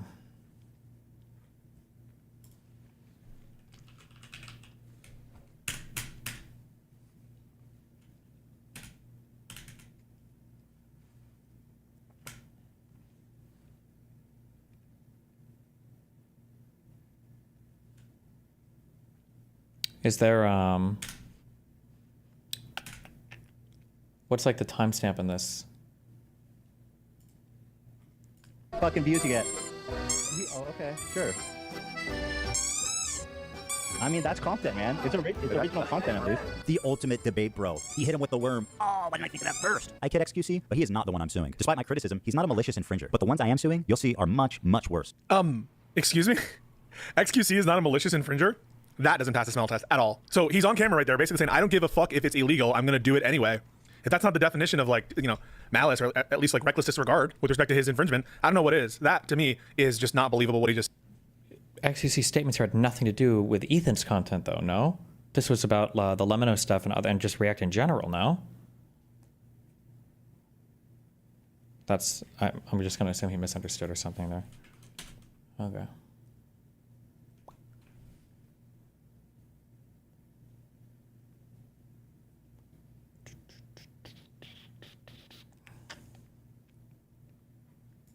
Said.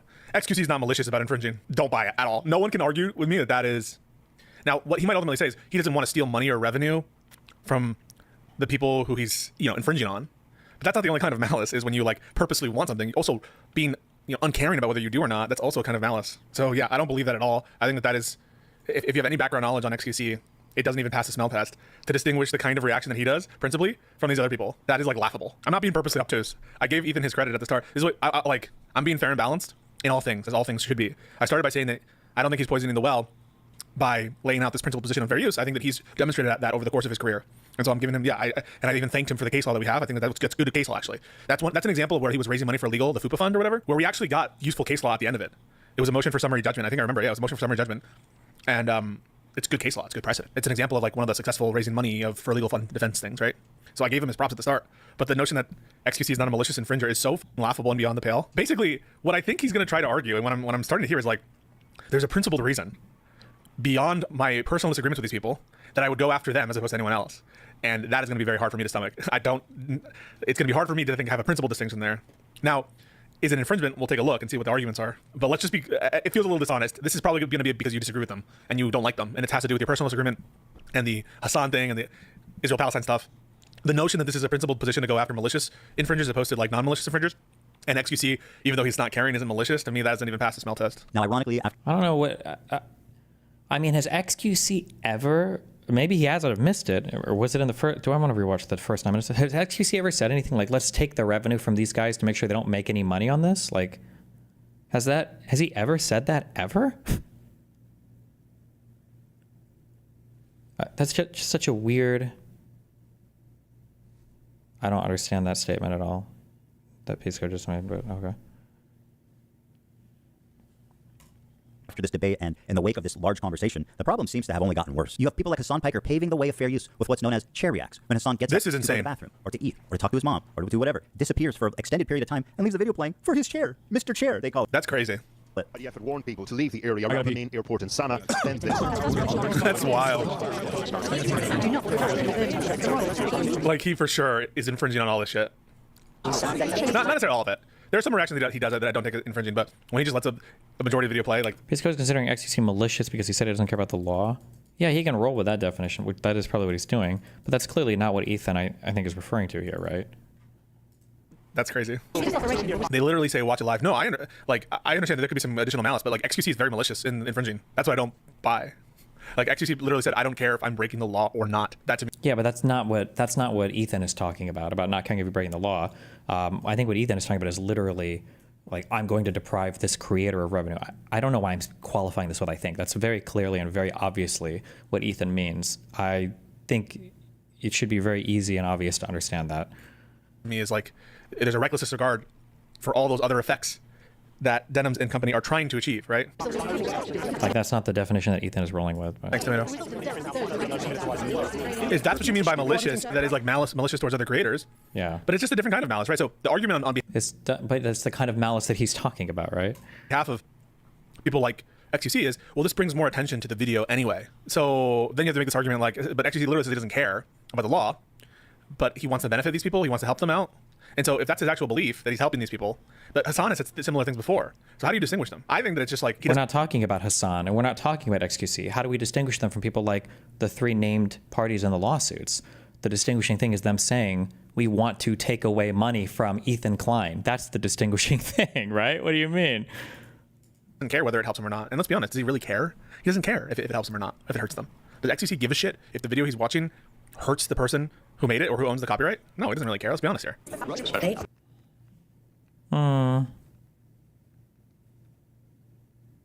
I think people would feel a little bit differently about it, actually. I disagree with that. I think it is really hard to see the harm from copyright infringement. That's why people don't feel bad when they like pirate music and shit. So it's infinite, right? Or I wasn't going to watch it anyway. I was going to buy it anyway. Oh, I ad block regardless. Oh, I would have like.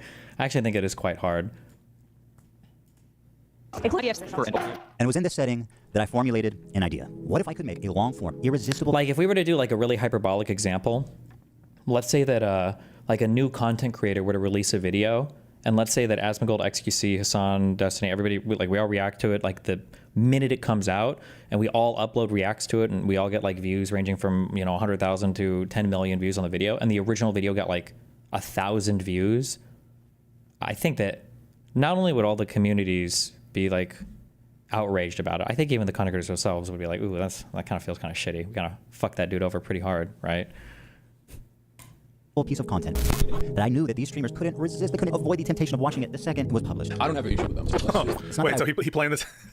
He planned to make videos so good that it would be infringed? Okay. Weird flex, but cool. I'm following. These people to steal my video is that I knew they would. I knew they would. Okay. Watch the entire video, add little to no commentary, react to it instantly, giving them no time to form an opinion. The trap was set, and it worked even better than I imagined. So he's saying he set a trap. He designed a video so amazing that it would promote infringement. So he very much set a trap. Okay. I don't think that matters at all for the infringement question, but it may play into my like overall take. But I don't really think it matters for infringement, I'm pretty sure like a lot of organizations make content knowing it's going to be delectable, knowing now whether it's a quote unquote trap for the purpose of filing a lawsuit. I don't know, but I don't know why that would matter.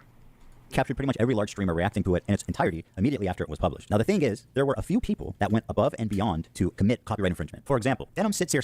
Yeah, the thing is, and here's something you all have to learn, right? Malice and intent is not an element of copyright infringement. Oh, this wasn't. There's no live chat for this. Let me blow your mind. Copyright infringement is strict liability. There's no intent requirement. So to the extent that individuals are making these kinds of statements that imply some level of malice, the only distinction that I could say, maybe in terms of damages, maybe there's some difference there. Maybe in terms of how easy it will to be to prove some of the elements, other elements, right? How obvious. Maybe some of the fair use factors get extra weight. Yeah, like I mean, like this is strictly true. Copyright infringement is a strict liability crime, or I don't know if it'd be considered a crime, civil, tort, or tort, I guess you would say. However, I think when you're doing the 4-factor assessment, I think that you are absolutely taking into account intention of how the work is being used, what it is you're doing. Like I think all of that stuff starts to weigh in very, very, very heavily, which is going to matter a lot when you're calculating civil liability or damages and everything else, In terms of the stated intent, but it's not strictly speaking an element. And so the infringement doesn't turn on whether or not they want to take money from you.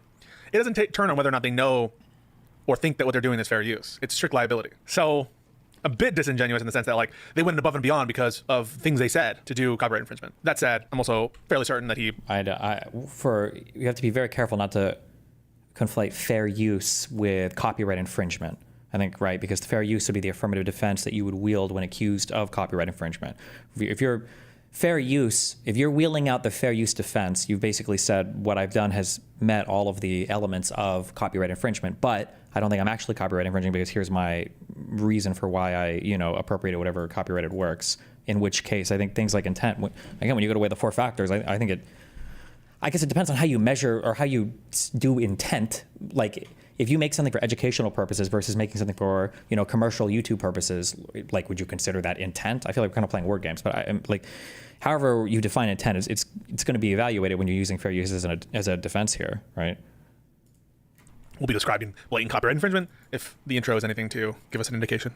That went above and beyond to commit copyright infringement. For example, Denim sits here silently with nearly 50,000 live viewers. That's 30 times her regular viewership. She's working directly with the Snark subreddit moderators to siphon views, and their intentions couldn't be clearer. Here's an excerpt from a sticky post from the Snark subreddit. Hey everyone, we've seen a lot of comments about wanting to watch the nuke without showing support for H3. Here's a list of creators who've supported our sub, either by engaging with us directly or citing our post in their critique. Denim's reaction was transformative. Regardless of her stated intentions, it was almost 4 hours long. Time alone doesn't necessarily say whether or not it was transformative, although it could be. What was Wait, is there a link to Denim's reaction to this? Like, is that video still up or did she delete it?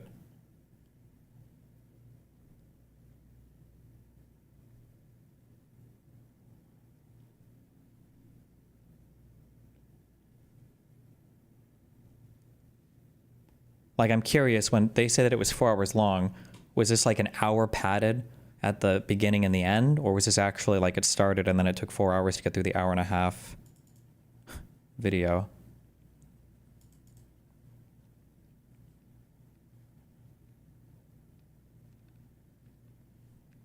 Fuck, nobody has a link. Well, Destiny. Oh, re-upload. Oh, it's happening. Launch. Yes. And most disturbingly, a complete white defender is calling me racist. Oh, You make okay. it. Cool, just like pausing at the start of the, Stan, at how the you- end. targeting the things and bad things. No. Zero updates on their health, whereabouts. Here's while we're having this back and now there's a Hassan is There's a clearly trying to genocide talk going about on. is I don't know what I don't know. And years ago. Almost and say it's Israeli is the most insane thing to me. Dude, the fact that they Is there to you? We realize no account the Jews as inbred. Number one. It was like I know like Okay. What? How long was Ethan's the content nuke? Was it an hour and a half?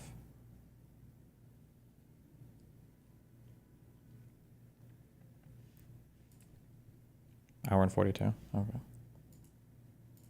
Critique of H3. Here they're offering these streamers as market substitutes for my work. This is the cardinal sin of copyright infringement. Yeah, but the copyright infringement for fair use, the market substitute situation, it doesn't turn on whether you want it to be a market substitute. Now that's probably really good evidence, and you'd probably lead in your brief, with that evidence. I'm not a fucking idiot, all right? So you definitely lead with that because it's really cool. Like, but it's just not. The question is whether it is a market substitute, right? That's the real question. Not For sure, but like all of these things are going to go towards the plaintiff's arguments for they knew it was, right? whether or not you intend it to be a market substitute. Although I will concede that's probably something that you lead the brief with because it's so delicious. And so I'm not telling you that this isn't something that you would highlight in the brief for sure. The Snark subreddit has been a frequent and persistent infringer. That's how I knew when this video came out, the Snarkers were going to encourage. Okay, now how is the Snark subreddit doing copyright infringement? By copying links. Maybe they're aiding and abetting or something, I don't know. But just to be particular here, have they copied any of the copyrighted content? So I'm being very pedantic. Urge, promote, and push streamers to commit copyright infringement. I should thank the Snarkers, actually. Because of their predictability, they acted like double agents for us, incriminating their favorite streamers and serving them up on a golden platter. So thank you, Snark. Factually, it's very dramatic, though, so that's pretty funny. It's one thing for a subreddit to admit it's Please go. When bars display UFC premieres, that would fall under the concept of market substitution in a way. So the copyright, we went over about the elements of what grants you copyright infringement. Like what you need to have a work, right? You need to have authorship. It needs to be a creative work, minimally creative, very, very, very, very, very, very low bar, minimally creative. It needs to be fixed in a tangible medium of expression. And at the point of fixation, the copyright protection attaches. At the point of fixation. Apparently, oh God, if I read too many Aaron comments, I'm going to lose my mind. Apparently, these streamers are linked directly to the Snark subreddit based on this post alone, but don't say that Ethan was working alongside the ADL. Did Ethan ever have any direct communication with the ADL, or what was the extent of that? My understanding is that these streamers all like read directly from the Snark shit and have like community members that are shared and everything. Is that the comparison that we're making here? What? Okay. The separate question is, what are the rights under copyright? And if you go to the statute, the copyright statute, they list out all of the different rights. And there's a right to make copies, there's a right to make derivative works, there's a right to perform, a right to display. And so what these bars do is they buy licenses to perform the work. That's what the bars do. So all of the stuff at the like approved bars, the approved bars buy like licenses to show different shit. And there's a difference also. Like if you buy a copy of a work, there's some kind of like limited right to show your copy to like some group of your friends. It's or some group. It can't be like the general public. It can't be like open access. And so there's all these like weird rules for publicly performing or displaying the work because you're that's one of the rights where you're not making a copy. You're just performing or displaying. But now you could also be making a copy. And as in point of fact, the technology here would matter. Sometimes in performing the work, you're making a copy at the same time. You know, when I am wow, there's David's games. David V. Verse Games. The Lion of Zion. Aren't you supposed to even buy licenses for playing music in restaurants? Yes. Although I think that has to do with commercial purposes and audience size, but like you wouldn't need to buy a license to play music for like a house party.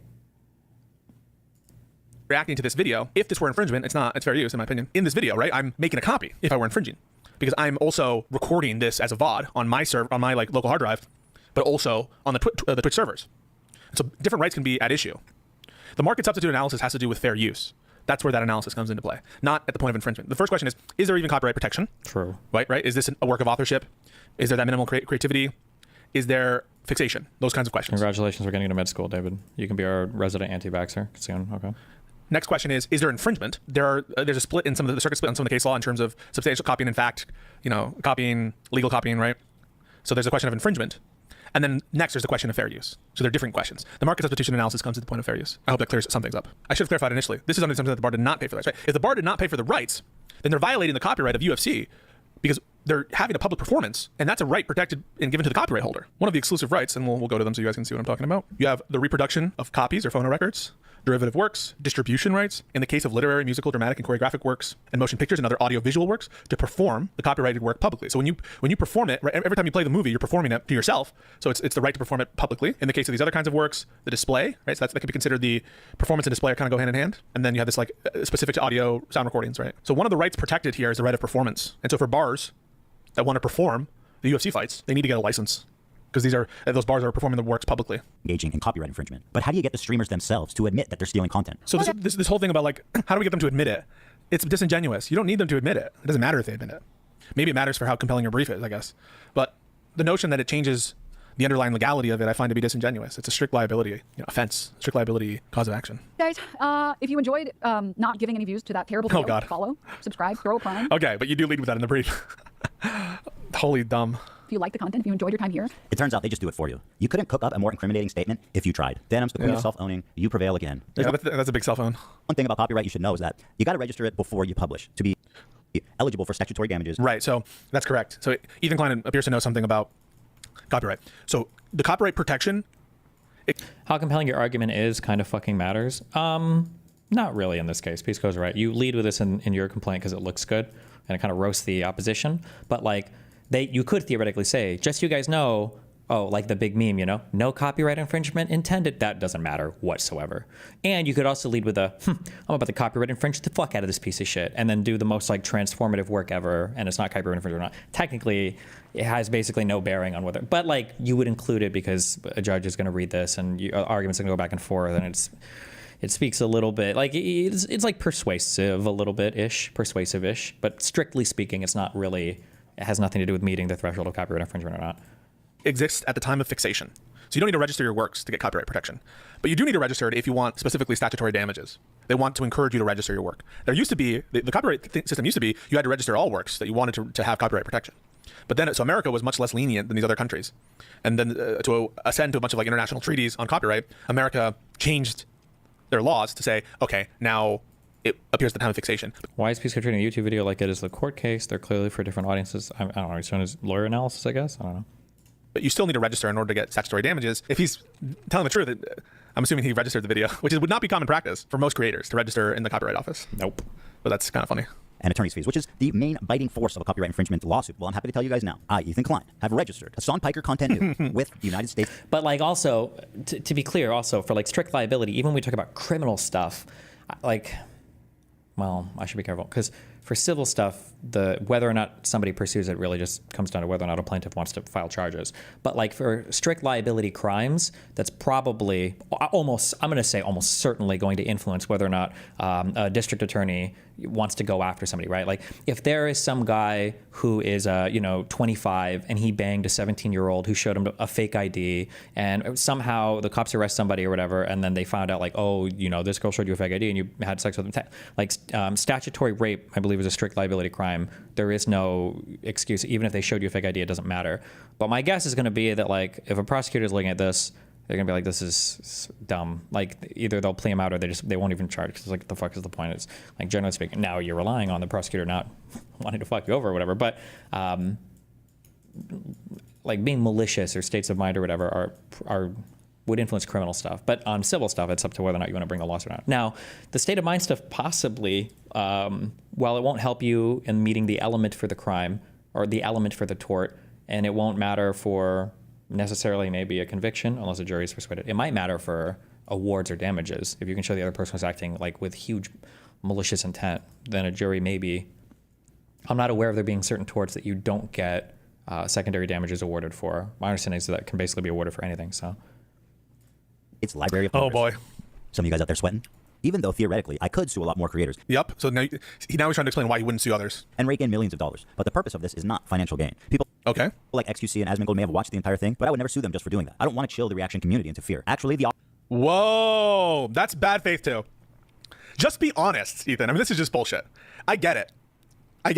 But you can't on the one hand say XQC is not malicious, XQC watches the whole fucking video, and act like you're here protecting the reaction community by protecting reactions such as those by XQC, who doesn't give a fuck about infringement, right? So this is how Ethan would have you portray it, right? We're going to protect. Ethan is not suing to protect or to like protect copyright for the entire community or whatever. I think Ethan is talking with a high degree of specificity about his particular lawsuit and who he's suing. So I don't think it's right to read this as a defense for all of XQC's reacting, because I don't think that Ethan was on the other side of that argument, I'm pretty sure, against XQC. I think Ethan is just speaking with specificity to his lawsuits. I don't know why Pisco keeps broadening this out to everybody. XQC, now I don't know as much about Asmongold, I'll fucking watch that guy. But XQC's reaction content, that needs to be protected. I wouldn't want to chill XQC. Really? You wouldn't want to chill XQC? XQC, who you started the video by saying... With regards to Ethan's particular copyright infringement lawsuits, with regards to Ethan's stuff. He doesn't give a fuck about the copyright law? He doesn't care if he's breaking the law? Why wouldn't you want to chill that kind of thing? So this is what I take to be the bad faith. It's bad faith to suggest that the reason that you're pursuing these creators and not other creators is because of some substantial difference in the fair use factor, some substantial difference, and you're really doing this for the community and protecting some kind of reactions, the good reactions from the bad reactions. I think Pisco has missed the point so far here. But I think he got set in this direction like 5 or 10 minutes ago. I don't know. Copyright claims and contract suits in general do not have punitive damages and are typically limited to actual damages only. I'm aware of that for contract stuff. I thought tort stuff generally did have secondary damages that could come in. Is that not the case? Or does copyright stuff generally fall under, would it not be considered a tort? Is it contract? I'm not sure. Maybe they don't typically have secondary damages then. That is not what's going on here, because XQC does not have good reactions. That is not at all what's going on here. Just be honest. You're going after these people because you don't like them, and that's your right as copyright holder. You know, this is so wrong. Pisco's super conflating. There's like, if XQC would have reacted in the same way to his video as the others did, I'm pretty sure Ethan would have no problem going after XQC, but he didn't. Ethan is very clearly and very obviously talking with specificity to his. I don't know how many times I can say this, but. You're a copyright holder. You do what you want to do, but just be honest. Just be honest. You don't like these people. You laid a trap for them, and that's what's going on.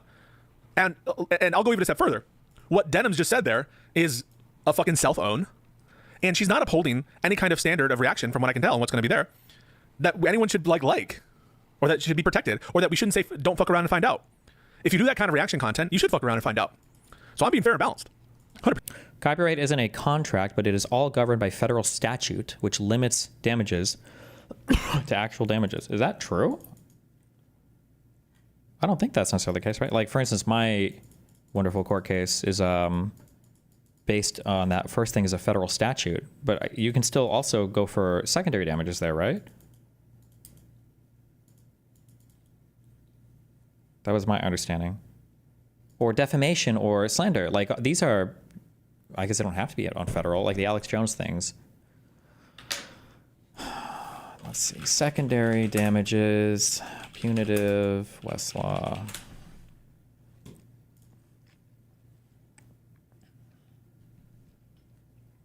Come on, brah.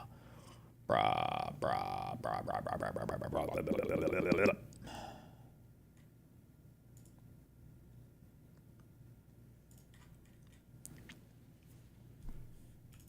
Cornell, that's the other legal thing, right?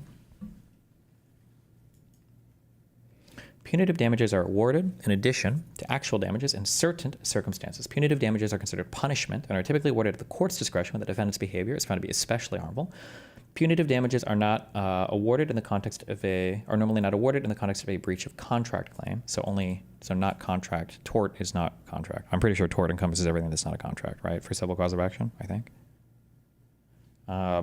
Punitive damages and tort law. In the case of tort liability, courts may choose to apply punitive damages. However, they will typically only do so if the plaintiff can prove that the defendant engaged in an intentional tort and or engaged in wanton or willful misconduct.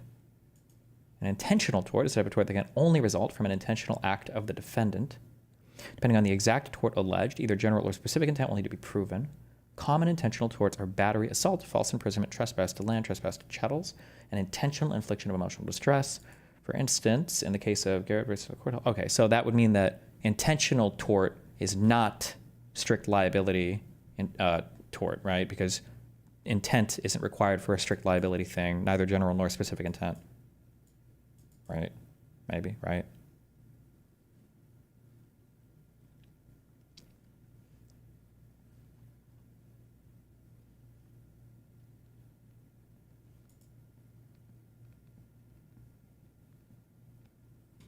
(17 USC 504).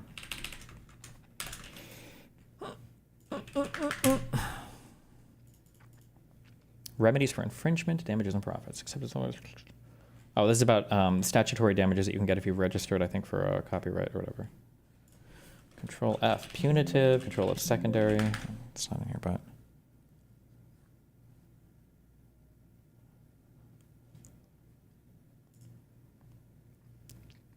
The Supreme Court found that awarding punitive damage requires evidence that the defendant proceeded intentionally with an unlawful action after knowing that the act was likely to cause the injury.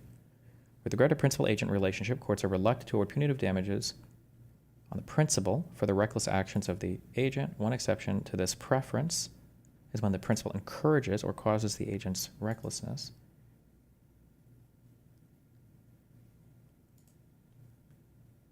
Some contracts will liquidate. Okay. Applying punitive. Courts apply punitive damages on about 5% of verdicts. Recently, courts began to evaluate the appropriateness of assigning punitive damages. The amount of compensatory damages assigned. Well, that didn't really help much.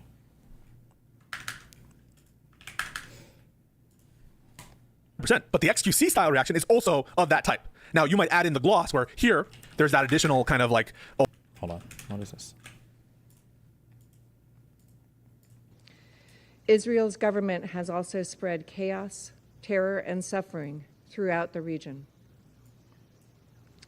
Iran's government has also spread chaos, terror, and suffering throughout the region. Nice. Based. Good job.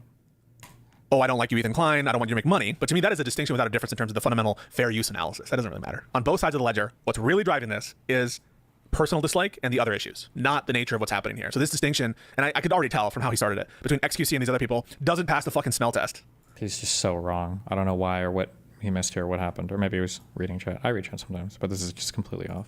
And it certainly isn't relevant for purposes of copyright infringement. That said, I think it's pretty it's pretty clear that there's an infringing malicious intent on behalf of Denims there. So that to me is pretty clear. And it's pretty funny that he registered for copyright protection, or sorry, for statutory damages. The entire thing, but I would never sue them just for doing that. I don't want to chill the reaction community into fear. Actually, that's so fucking dumb. I don't want to chill XQC, the reaction community. Weren't you like hypercritical of XQC's reaction takes? Weren't you like saying he shouldn't do that? That was wrong to do? Yes, because Ethan doesn't like how XQC reacts to things. But Ethan wasn't targeting XQC in this lawsuit because XQC didn't react in this way to his thing particularly. That just is so fucking laughable to me. It would just be don't laughable. Lie to our face, okay? It would be laughable, but that's not at all what he's saying. I know. I thank Ethan at the start of this video for the precedent, and I think he has been a principled fair use guy before. But don't fucking lie. Don't fucking lie to my face. You are trying to chill certain types of reactions from certain types of people. What you're trying to chill or go after are the people you don't like. But if someone had done... That's a wildly dumb statement, but okay. This kind of like, yeah, you know, like... If that was true, then why didn't Ethan name Hassan in one of these lawsuits? Because Hassan reacted to at least part of it, right? What was the difference between Hassan and the three named plaintiffs? I'm sure there were other people that reacted in part at least to it, or maybe in whole that he doesn't like as well. No? Both sides, Andy. You guys are fucking so lame. Hope that we can all unite against this type of egregious behavior that not only makes us all look bad, but could destroy the commentary community as... Yeah, that's XQC. That's XQC. So there is a massive hypocrisy here. If you're like... What is that? This is so crazy. Wait. Besides, Andy, you guys are fucking so lame. Hope that we can all unite against this type of egregious behavior that not only makes us all look bad, but could destroy the commentary community as... Yeah, that's XQC. That's XQC. Ethan has no standing to sue XQC. I don't understand what he's saying. So there is a massive hypocrisy here. If you're like, we all need to stand up to this. This isn't about Israel-Palestine. We all need to gather together to defend the reaction community. No one is gathering together to defend anything. Ethan, I don't know how many more times I've said this. Ethan just named 3 defendants that he thought were egregiously violative of his copyright, which he has the right to do, and he gives a reason why he named those 3 and not anyone else, and that he thinks that creating a chilling effect isn't good in general. But he doesn't have standing to bring cases against XQC for anyone else. Like, where does this retard talking point keep coming from? Some dipshit said this, and all you fucking morons are repeating this. Didn't Ethan repeatedly egg Hassan to watch the entire thing? Didn't Ethan, like, do you guys think that Ethan would have sued Hassan if he reacted to it and spent like 8 or 9 hours or whatever the fuck, or however long going over the whole thing in good faith? Like, some retard online said this, and you guys all copied it. I don't know where this talking point came from, but it's beyond stupid. The people who, yeah, I agree. This kind of shit is bad for that reaction community because it's not fair use at all. But that also fucking includes XQC. Let's not kid ourselves here. So any kind of delineation here that would be to, quote, protect the reaction community would have to include on the other side of the ledger XQC. But of course, Ethan would never sue XQC. And it's not because XQC... What? That's such... What? I don't think Ethan likes XQC at all. Again, in their last debate, did they have a debate more recently than the copyright stuff? I tried to coach XQC on the other half of this, and XQC did the worm. What? Would have to include on the other side of the ledger XQC. But of course, Ethan would never sue XQC. And it's not because XQC isn't infringing. It's because XQC is like more friendly with Ethan Klein. And anyone who denies that, I think, is denying reality. That's just a delusional take. I don't know what if we're trying like really, really hard to both sides it or like be the epic centrist here, but that's just... So spare me this shit, all right? It's so stupid. That said, these people who are doing the denims of the world, what are you doing? Why are you saying that? And also, probably infringement. As we know it. Well, guys, if you enjoyed not giving any views to that terrible video, follow. Okay, but if he's not friendly with XQC, if he's not friendly with XQC, why doesn't he go after XQC? Because XQC certainly is not upholding... Did XQC... Why does he keep saying this? Go after. He doesn't have standing to sue him on behalf of other people's copyright? Did XQC watch the entire content nuke or something? Maybe he did he?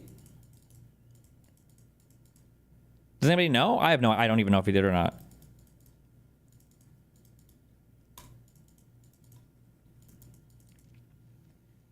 Who's the best creator in those categories? He did, yeah, it was like 2 hours and 30 minutes. Actually, watch it, his whole thing uploaded to his channel. Oh, base, nice. I think he's just looking at it as every infringement should be pursued, and not just the worst ones if you care about fair use. So he doubts Ethan's belief in the law.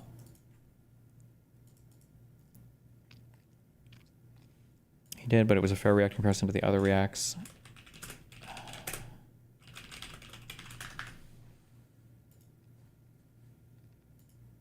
We're almost at...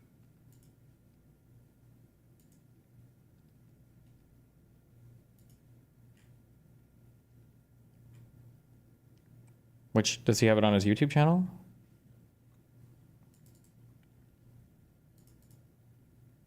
Oh, here it is. Thank you.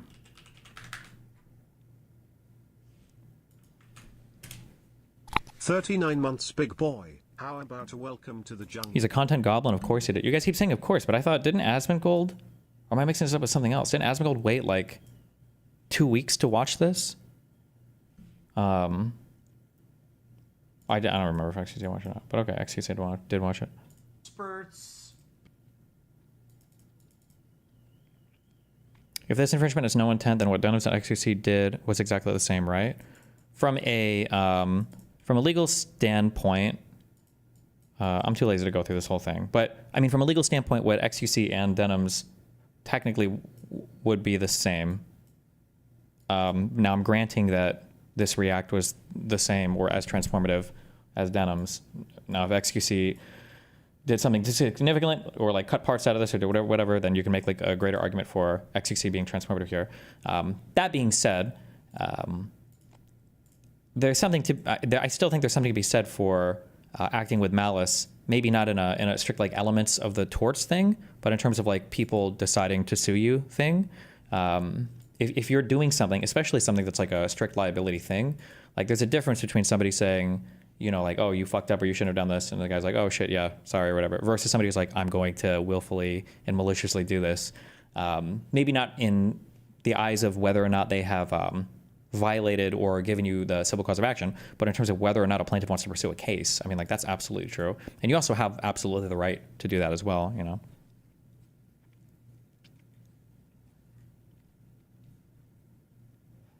If Pisco getting stun locked regarding Ethan's offhand justification is getting you mad, you should have seen Lycan as traitor. I'm looking at some of those traitor arguments. I don't know where the Lycan arguments are, but this reaction content standard, whatever the line is on fair use, he starts the video by saying XQC doesn't give.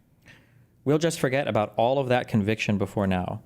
I said I wasn't sure if XQC had done the video or not or reacted to it, and then we went and we looked it up and he had done it. That's why my position is changing. You see how I kind of changed my mind based on the evidence presented rather than getting one idea in my mind and literally never changing my mind for the entirety of my life? Good job, buddy. You did it. Didn't you read earlier that statutory damages could be increased from $30,000 to $150,000 if the infringement was done willingly? Yeah, but those were under, what am I looking for? These were under like additional sections. And I don't know how much these I don't know what the qualifiers are for this. I don't know where this part of the U.S. law comes from as well, but like if this is like part of something like a different larger thing that I need to be aware of. But in a case where the copyright owner sustains the burden of proving and the court finds that infringement was committed willfully, the court in its discretion may, so the infringement was committed willfully, the court in its discretion may increase the award of statutory damages to a sum of not more than $150,000. In case where the infringer sustains the burden of proving, the court finds such infringer was not aware and had no reason to believe his or her acts, the court in its discretion may award the statutory damages to a sum of not less than $200. Oh, okay. So this is for damages. Okay, so a straight reading of this, unless there's other stuff around this that I'm not aware of, means that the intention of the person violating the copyright would matter insofar as assessing damages.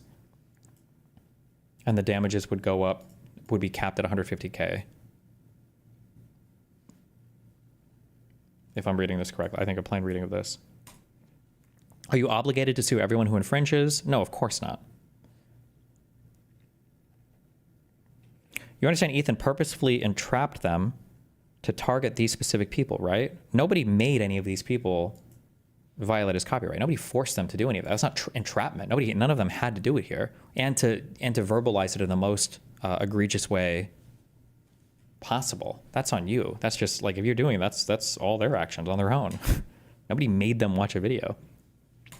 Give a fuck about the standard. This is about the personal beef. Don't try to lie to me and say it's not. It's not about the essence of the fair use issue. That's not what's going on here. That's copium. That's complete copium. I agree. He doesn't need to fight everyone and sue everyone. No, I totally agree with that. And I'm not even saying that affects the case. I'm not saying it's entrapment. I've said before, I think Ethan has been very principled about fair use. I feel like it's very hard to disentangle the personal thing here from the who to go after legally, because it's like arguably the personal malice thing here, like I'm not using malice in a legal sense, but the personal hatred between the parties here is probably going to influence the underlying civil action as well, right? Like if you fucking hate Ethan, you're probably going to say more incriminating stupid stuff, and you're probably going to act in a more improper manner. So it's going to be hard to disentangle the two, I would say.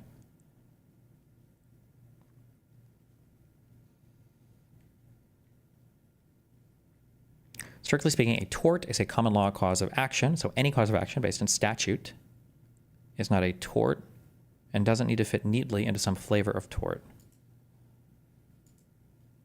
A tort is a common law cause of action. Does that mean necessarily any statute-based tort isn't a tort at all? What would you call that then? Just civil causes of action, or? Used before. I started off by saying that, but don't pretend, right? When you say XQC, I'm not going to sue XQC because, of course, XQC is doing it the right way. Don't use that example then, right? You should have led with someone who did like this kind of. You should have led with like, I don't know, I guess Lonerbox doing a reaction of it, or maybe there's a in-depth lefty content creator who is anti-Ethan Klein but actually did it the right way. That's what you would do, right? You would say, this is the Lonerbox reaction to it. Obviously, I would never go after him. Or this is the pro-Palestinian who hates me, and I'm not going after him. I don't understand how buck broken these people's heads are. Does he think that Ethan has a better relationship with XQC than Lonerbox? I don't. Did I misunderstand what he just said there? Ethan has been very principled about fair use before. I started off by saying that, but don't pretend, right? When you say XQC, I'm not going to sue XQC because, of course, XQC is doing it the right way. Don't use that example then, right? You should have led with someone who did like this kind of. You should have led with like, I don't know, I guess Lonerbox doing a reaction of it, or maybe there's a in-depth lefty content creator who is anti-Ethan Klein but actually did it the right way. That's what you would do, right? You would say, this is the Lonerbox reaction to it. Obviously, I would never go after him. Or this is the pro-Palestinian who hates me, and I'm not going after him because he did it the right way. Like, I feel like Lonerbox and Ethan have a much better relationship than Ethan and XQC. Unless I've missed a bunch of XQC Ethan content together or something. I don't know the assumption here. We're literally just looking at this like an Israel-Palestine thing, and we think that everything stems from that, but I don't know. Okay. Which is, even though I don't agree, I think he's lying. I think that it's not infringement, but he didn't do that, right? He said, I'm not going to go after XQC. And that doesn't pass the smell test. It doesn't pass the fucking smell test.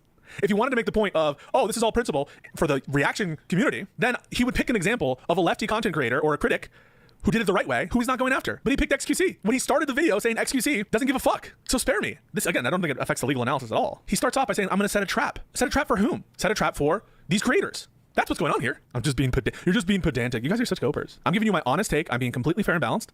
Utterly fair and balanced. I have no allegiance to these people. That's what he's saying, that he shouldn't have used XQC as an example, but should have used someone he hates, but did the reaction in a way that doesn't infringe. Yeah, no, I understand that. I just don't know why Lonerbox would be the go-to example there. Because I'm pretty sure Lonerbox is pointed out by a lot of these smaller communities as like an evil pro-Israeli Palestinian hater now. So it's just weird to use Lonerbox as an example there. I don't know. People. I don't like these people. I'm just being real. I throw Prime. The state of reaction content on Twitch is so broken, these creators feel comfortable looking right into a camera and saying outright, hey, I'm stealing this guy's content. Pay me. Destiny, come on. You have to admit that there is at least 6% of Ethan that did this just because of the harassment. For Ethan, I think that this is probably like 95% because of the harassment. Of course. Yeah, no shit. But bruh, if somebody hates you, and you obviously are doing stuff to be hated by the person, why would you give them a reason? Don't give them, what do you think? Just give me a reason. What do you think that means? Yeah, of course. No shit.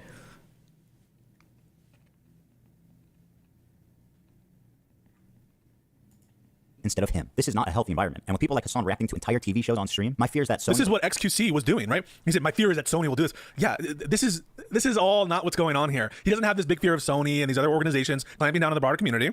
Because if that was his fear, he wouldn't be going after fucking Denims. He'd be going after XQC, who's a much bigger streamer. This all stuff, I don't believe. Disney comes along, sues everybody, and sets a devastating precedent that could endanger our entire field. Oh God, that is so laughable, dude. That's that part for me. And I came into this expecting to glaze the lawsuits and everything. Like, to be clear, no ordinary U.S. citizen has any concept of what strict liability means. And I think it comes across, not to knock Ethan. Fuck, Ethan maybe does know more about copyright or whatever than I do. I don't know. I can't tell by the way I listen to him talk about it. I don't know if Ethan is aware of what strict liability means, because he brings up malicious intent and all this a lot. It's the concept of strict liability, where you're guilty for a crime, regardless of whether or not you even knew you were necessarily committing the crime. A lot of people that's a very alien concept to people. So as a result of that, I don't think you should expect people to have this built-in understanding of malicious intent doesn't matter here. I would say the vast majority of human beings on the planet are going to be heavily driven by your malicious intent. And I think almost every person is going to look at that person and be completely and totally understanding. If there's some guy out there who re-uploads an entire like high effort, video that I make and release somewhere, and he just does it because he likes to rehost my content, and he's like clearly and obviously violative of my copyright in the most egregious way possible. And then there's somebody else there who just takes a 30-minute chunk and throws it somewhere, and they're like, I'm just putting this copy of this guy's content here to show you how fucking retarded this Destiny dipshit is. He's such an absolute fucking moron. Like, listen, this is the stupidest 30 minutes I've ever heard of any content in my entire life. 99% of human beings are going to look at these two situations and go, oh yeah, you're probably going to sue the second one, right? Now you can come back with a layer, well, technically it's a strict liability, so actually the intention and blah, blah, blah, blah. Human beings don't function that way. These are civil cases, so you literally have to choose, you have to emotionally, normatively start from a place of, I want to sue this person, and then you go out and do it. Like, that's how almost every person on earth, probably even to some extent companies and everything else, are going to be driven like personally by how people are responding to this. Like, yeah. That whole rationale to me doesn't matter. Again, that has nothing to do with the legal analysis. But he's trying to justify who he's suing and why he's suing them beyond just pettiness or beyond the fact that they said it in the most egregious way. Your justification for suing somebody is a human thing. It might have little to do with the law. You might just sue somebody because you fucking hate them. I've heard people do this, right? The idea that people's lawsuits are rooted principally in the constituent elements of some cause of action is delusional. People sue people because they fucking are upset and mad and pissed off and damaged in some way, and then they go and they file a lawsuit against them. Like, this is where lawsuits come from. Is broken feels. Justify who he's suing and why he's suing them beyond just pettiness or beyond the fact that they said it in the most egregious way. They were very blatant about them trying to steal money from me. That would be at least a principled reason to distinguish it. But don't sell me this whole, we need to protect XQCs. And we need to protect the culture that XQC promotes. That's what that to me is not true. That's not what's happening here. Anyone who thinks that's what's happening here is completely coping. And those of you who think that that's what's happening here, oh, well, I'm sorry to give you this heavy dose of reality. I'm suing are. I just want to make it clear that they all met. Would it devastate his case? No, I don't think. I think this is like probably an open and shut case of infringement. I think it's very obvious infringement. I think it's funny that he registered it beforehand. I don't think anything is open and shut when it comes to infringement online. But he's probably generally correct. It's a pretty. But I don't know how any of the online shit goes. I feel like this would be a hard case to defend, just reading the 4 factors. But I haven't read any case law. I think the important thing when you're talking about legal shit is to be able to point to a case, especially if you can point to one in the Ninth Circuit. That's California, right? If you can point to circuit relevant cases on similar stuff, especially under the same cause of action, would be ideal. And then say like, oh, well, you know, this other court ruled here, this other court ruled here. So California's Ninth Circuit, right? Am I making this up? Circuits, Wikipedia. Why would I look this up? Circuits, law, appeals, United States, Wikipedia. Yes, Ninth Circuit, okay. But maybe this is something I'm naive about, but doesn't the person filing lawsuits or claiming copyright have the ability to apply some level of discretion about who they are suing? Yeah.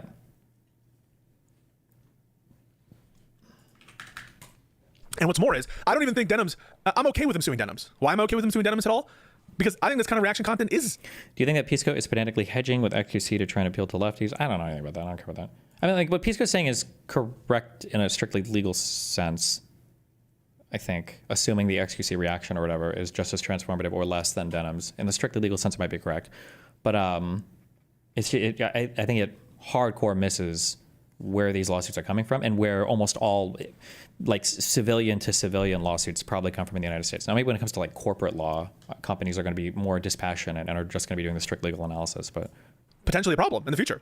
I think people should, as a principal matter, do a kind of real substantive fair use. I don't even have a problem with him suing Denim's at all. So you guys have got me all wrong. Not that I care. I'm not here to pander to you fucking idiots. He would have the same case if he didn't register, but he registered before to get statutory damages. I don't even have a problem with him going after Denim's because it is egregious. It is fucking probably super obviously infringement, and the legal case is probably incredibly strong. But I'm just saying, like, don't sell us, oh yeah, this is all principle to protect from Disney and Amazon and all these guys because we need to, these are the worst of the worst infringers when you have XQC on the other side of the ledger. Very specific high bar of criteria that I set forth earlier. These people were not targeted based on their gender, their identity, their political beliefs. All 3 are on this list. In fact, they're the only 3, as far as I could tell, that reacted to the full video. Drum roll, please. Who lol. So these weren't picked because of their ideology. So this is what you would have us believe. This is what you'd have us believe. I'm not saying all of you guys. The ideology, I think it has way more to do. But I guess everything has to do with like Jews and shit now, I guess. So we're just going to call it all ideology. But okay. That's right, chill. It's early. That if they did the same exact thing, but they were pro Ethan Klein, you would go after them. Although the thing is, the essence of why he's doing it is the intent to take money away from. Pro Ethan Klein is not an ideology, but. Ethan Klein almost necessitates you to like disagree with Ethan Klein, I guess. I don't know. It's just kind of silly. In fact, they're the only 3, as far as I could tell, that reacted to the full video. Drum roll, please. Who's sweating at home, guys? Casey Tron, the queen of ripping farts and bong loads. They do musicals. They're very musical people. Oh my God. She okay? Look, you think I made this? Rogan, who bless her soul, she's still rising. Can I walk away and use the bathroom? Do I have permission? Can I use the bathroom, please? I'll leave it playing. Apparently thinks Twitch is liable for me interviewing a teenager who's only known his entire life. Yeah. And Denim's the queen of self-owning. And my God, is she the queen of that? It's very obvious from the way that guy's talking. He's a Sneeko fan. Oh my God, bro! I love you. I'm so sweet, bro. I love you, bro. None of the hostages that have been released so far have said that they've been. The hostages have public statements. You can go look at them. Oh my God, cringe. Experience should never happen to any human being. This Yemeni kid is just a Yemeni kid with a gun and is not a Houthi, and there is no proof of him being a Houthi. Are you a soldier? Yes. That seems pretty definitive. He never said Hassan Nasrallah was a good guy. I can't believe I'm calling Nasrallah base. I mean, listen. Now for the fun part. Let's take a look at the complaints, and let's start with my favorite of the 3, the very own, the prestigious, the highly acclaimed, the highly analytical Casey Tron. A lot of people have been wanting to watch this without necessarily supporting Ethan Klein. So we're going to watch it. What an That's idiot. a really dumb thing to say, don't you think? Why are you so comfortable? We've given each complaint a clever little title, and here's Casey Tron. She smoked more than she spoke. Casey Tron smokes 42 Did they put that in the career. filing? And just as a silly thought experiment, we thought, wouldn't it be funny if she spent No more time way. smoking than she did talking? And thinking there was no way that that could be true. Well, we tallied them up, and lo and behold, there's 15 minutes, 40 seconds of commentary. Wait, chat. plus Did they put that in the file? Unhinged. No, this isn't the filing, right? Where did they put this? Yes, they did. Holy shit. The inline images and everything have for the filing are pretty funny. Unhinged. Unhinged. But also hilarious. Probably Hilarious. Unhinged. It is unhinged. Well, we tallied them up, and lo and behold, there's 15 minutes, 40 seconds of commentary versus 18 minutes and 55 seconds of smoking. She spent 3 minutes and 15 But why seconds. do on that? Just smoking. why are you making a meme filing? Just have the real filing. Jesus did Christ. talking. Oh, here's this. I'm behind, but just because malice and intent isn't required for infringement doesn't mean it can be personally required for Ethan about taking the big step of a lawsuit. Doesn't mean it can be. It can't be. I think he meant to say can't here, right? Her quote-unquote reaction. And whatever talking she did was just to express how confused she was, presumably from smoking 42 times. What is happening? I'm trying to follow. I've lost the plot. The complaint continued. Is that a problem for if the filing has memes in it? I don't know. I don't know how much. I don't think judges even read that much of these things until you're having like hearings on shit or whatever. As long as the stuff that needs to be there is there, it's probably fine. But indeed, Casey Tron is often maybe there are some judges that like fucking hate memes, and maybe there's some judges that like them. I don't know. Obliterated to comment. What? No way. Who wrote this? Who filed this shit? Casey Tron is often too obliterated. They should put scare quotes there or something. That is inappropriate. Unbelievable. Unhinged. This is a legal filing. They put, quote, indeed, Casey Tron is too obliterated to comment on the nuke. She smokes marijuana frequently in a highly concentrated form through a vaporizer. Wild. On the nuke. And instead stares blankly. I don't like this, where they say here, at one point, Casey Tron is so wasted that she states wasted generally means alcohol. I've never heard somebody say wasted in reference to marijuana, so I don't know about the factual matter of the complaint there, but at her computer screen. In a span of 2 hours and 7 minutes, Casey Tron smokes marijuana, frequently in highly concentrated forms through vaporizers, on 42 separate occasions. At one point, Casey Tron is so wasted that she states, quote, wasted. I'm trying to follow, but I just this terminology to me is not professional. Unless it's in scare quotes or they're referencing something. I find that to be not professional, but that's just me. Lost the plot. To give you an idea, the majority of her commentary comes down to this. She had a I don't understand this bit that he's doing. Toke surge. He's read more books than you could ever imagine. CPM's come out. So they counted the number of times she smoked and compared it to the amount of time she was talking. I think that's actually pretty. I'm not against that. I think that's more professional to do than to use those specific terms. I don't have a problem with them doing that. What the hell is going on? He's read more books than you could ever imagine. What is happening? I'm trying to follow. I also don't understand why people fucking get high on stream or do drugs on stream. It's called addicted. I think that's cringe too. Lost the plot.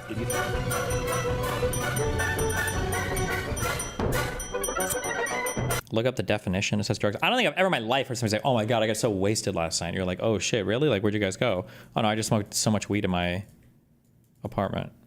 You got wasted? Yeah, I got wasted on weed, bruh. They do musicals. They're very musical people. Are you being serious? Dog, what do you, look, you think I made this? Do I expect this filing to go against Ethan? No. I think they're all infringing his content pretty plainly. One, the stated intent doesn't matter, strictly speaking, but people are right that it's indicative of the mindset for purposes of running the fair use in terms of like what we expect their conduct to conform to. And it's just a great line with the fact that like, if you don't want to get money to Ethan Klein, you can watch it here.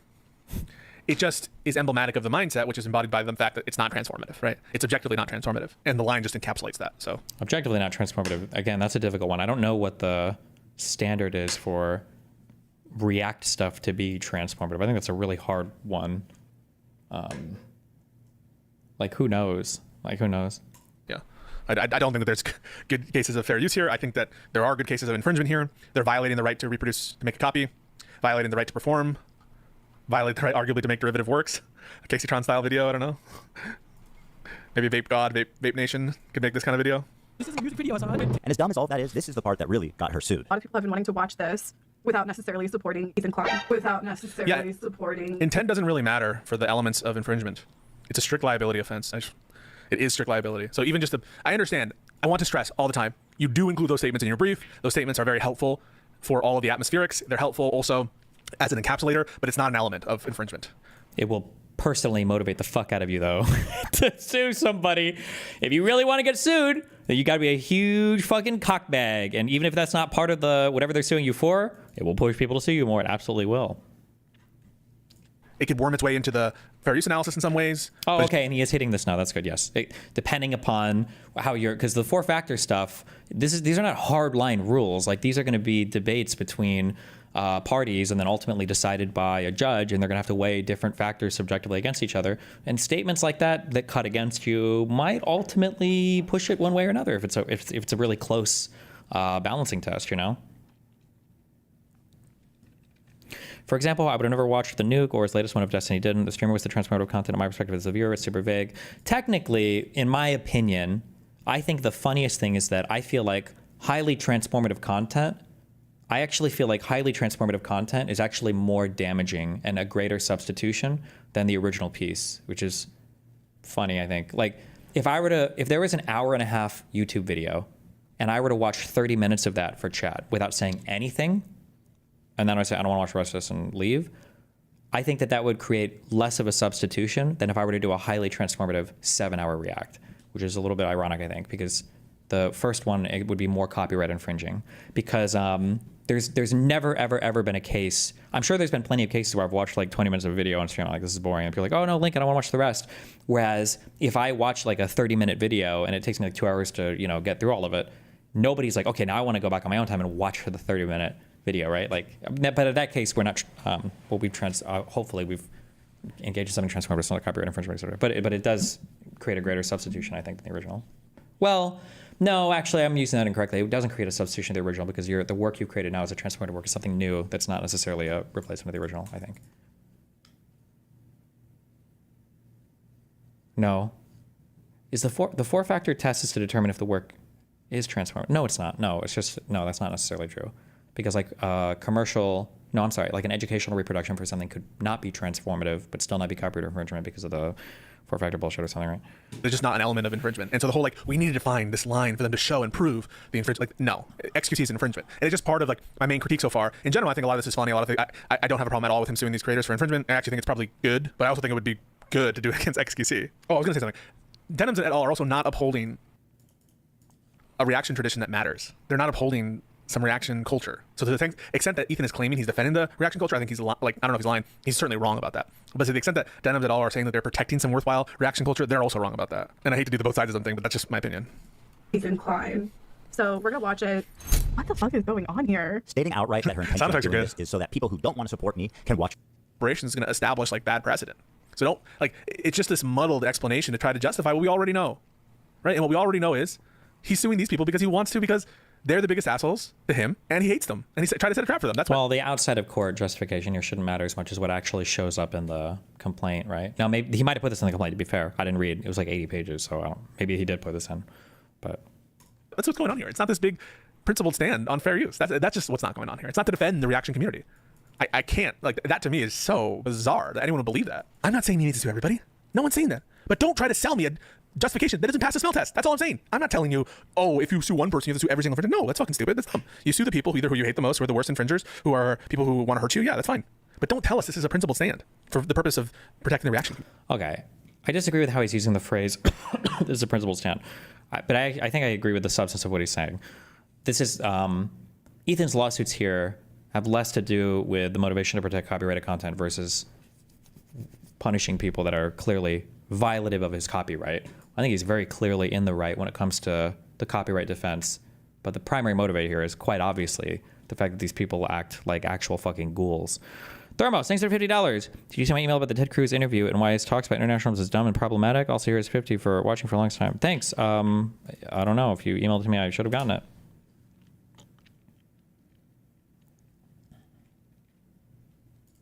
Community. That's not true.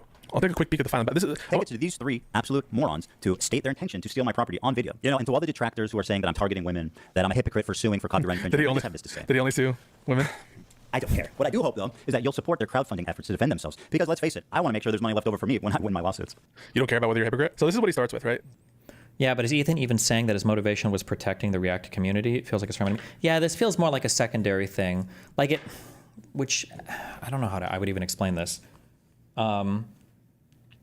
Like imagine you know that there are some people talking shit, and also let's say that you know there are some people, let's say you know there are some 20-year-olds talking shit and drinking alcohol, and you know they go to the same place every day to talk shit, but they're also drinking booze at the same time, and you know this, and one day you decide to mosey on down there, and guess what? They're talking shit again, and they're all fucking drinking booze, all right? And let's say there are some other people around there, and you see them drinking booze too, and then you're like, okay, well, these guys are talking shit, and they're drinking booze. These guys are going down. I'm calling the cops. And then you say, well, now, to be clear, principally, I don't want to just like fuck people over necessarily just for underage drinking, right? 19, 20-year-olds drink, it's whatever, you know? So I'm not going to call the cops and like rat out every single person here.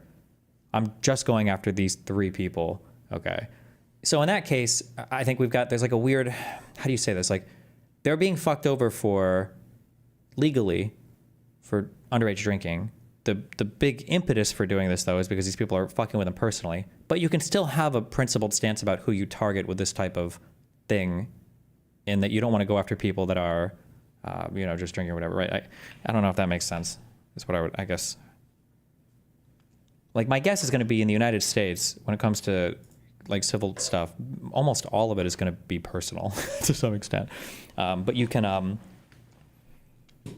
try to, I guess, limit your attacks to people that you feel are, I guess, worth attacking, so you don't create some chilling effect or whatever. But yeah. Very clear visual here. For this stuff, which do you think XQC more falls in the camp of? The top or the bottom? Bro, I want to support you, but these forced attempts at nuance are too painful. Bro, what are you talking about? I'm giving you my real take. If you don't like it because you just want me to what? Regurgitate your fucking opinion at you? That's what you want me to do? Damn. Regurgitate for you what you believe. And not actually challenge you and give you my actual take. It's definitely the bottom, all right? And let's see, what does Ethan call the bottom type of video, actually? Now, understandably, this made a lot of people angry, because why should these content thieves, essentially, get more views than the author of the video, which in a lot of... So he's adopting this position. He's calling them content thieves. People who do the bottom, he's saying, this makes people mad, right? These is content thieves. He's calling this situation thievery, the people who do the bottom. And we just acknowledged that XQC fits the bottom. A lot of cases what's happening. I mean, people don't like injustice, and we all see this. No, he calls it injustice. He says people who do the bottom, what we just... But it can be an injustice, but also still be personally motivated. These two things don't conflict with each other whatsoever, right? Showed you, where we know that's what XQC does. He called it, quote, an injustice. Not right. This debate culminated when XQC, one of the prime suspects, called into my show. He calls XQC one of the prime suspects. That is to say, because we all know it, he does that shit. He is a purveyor of that injustice. One of the prime suspects of people doing this kind of shit is XQC. All right? And I'm following Ethan this entire time. You can scroll back to this video and say, yeah, Ethan has this history, this pattern. He's based. I believe him when he says this stuff. And I've seen him debate XQC on it. So up to now, I think Ethan Klein is completely based and correct. And I think that this is true. To debate me, in which case I'm sad to report that I was terribly owned. So in that regard, do you care at all about like IP or copyright? Do you care at all about IP or copyright? Or like the fact that it's illegal? Does that matter? That it might be illegal, does that matter to you? No. It doesn't matter. No. Well, it flat out doesn't, because... It flat out doesn't matter to me what the law says, whether I'm stealing or not. Watch me full screen cam, do the fucking warm, and watch your plan. Then watch the plan content. Do a week of no reaction content and see how many fucking views you get. And this is him, Ethan, because it is his belief that this guy is a thief, and this whole reaction comes out of this debate. Oh, okay, sure. I mean, that's content, man. It's original content, at least. The ultimate debate, bro. He hit him with the worm. And he's criticizing XQC. And I'm with Ethan this entire time, watching the video. Yeah, based. Why didn't I think of that first? I kid XQC, but he is not the one I'm suing, despite my... So, he's like, all right, he disagrees with him, but I'm not suing him. Criticism, he's not a malicious infringer, but the ones... He's not a malicious infringer? So he's purveying injustice. He's a prime suspect, but he's not malicious? I'm sorry, what? Absolute dog water. No one... Well, again, I don't know if Ethan necessarily understands the strict liability portion here. It's pretty obvious what Ethan is saying. I'm circling back to what I said before. When Ethan is saying malicious, now maybe Ethan is mistaken in that the maliciousness, he thinks it's a part of the crime or whatever. Although it did seem like, unless there's a different reading of this, it did seem like a plain reading of 17 U.S.C. 504 shows that if you are committing this infringement willfully, that the statutory damages go from a $200 minimum up to a $150,000 maximum. And if XQC legitimately thinks he's, acting in a way that is fair or whatever, then he doesn't get this guaranteed $150K. However, if he wins the case and gets a jury to agree that there was copyright infringement here and they can't defend it with fair use, well, now we've got statements from them saying we're literally violating, core aspects of copyright. So they're almost guaranteed to bump the statutory cap up to 150K. So there's a lot more money that you can get from these people. I mean, in that sense, it does matter. Now, I don't even know if Ethan is thinking that far ahead to this, but believes that it's pretty obvious that Ethan is what Ethan is saying here. I think Peace was being a little bit too pedantic on this, just on this part. He's not malicious. I'm sorry. What? Absolute dog water. No one believes that. If that is not malicious, I don't know what is. I don't care if I'm stealing or not. Fuck IP, fuck the law. And you've heard him say much worse than that. He's not a malicious infringer. Well, then everything you said about... Like even that, fuck the IP, fuck the law, doesn't necessarily... most people, if you give that statement a fair reading, would agree that that doesn't necessarily make you malicious in the same way, right? There's a huge difference between,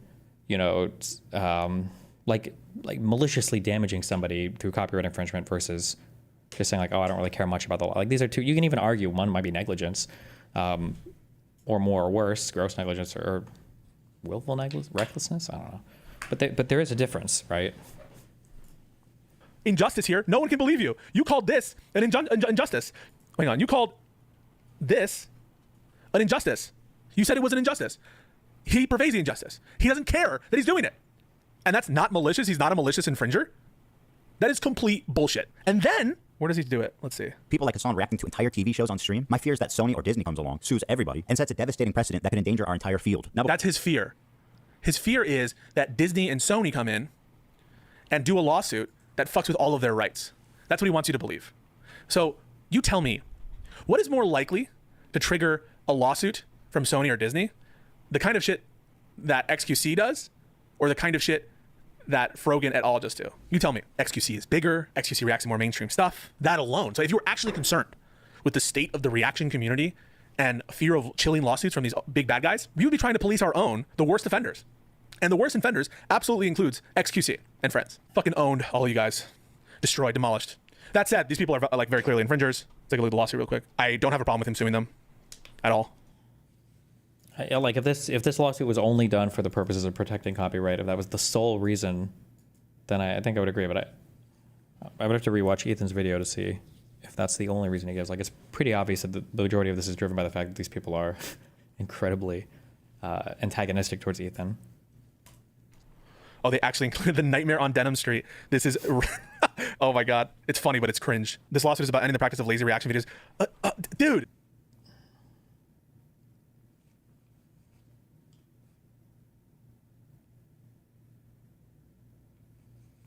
Lycan Cooks doesn't invalidate copyright, but precludes enforcement during a period of misuse. My read is that intent to get a reaction prevents enforcement.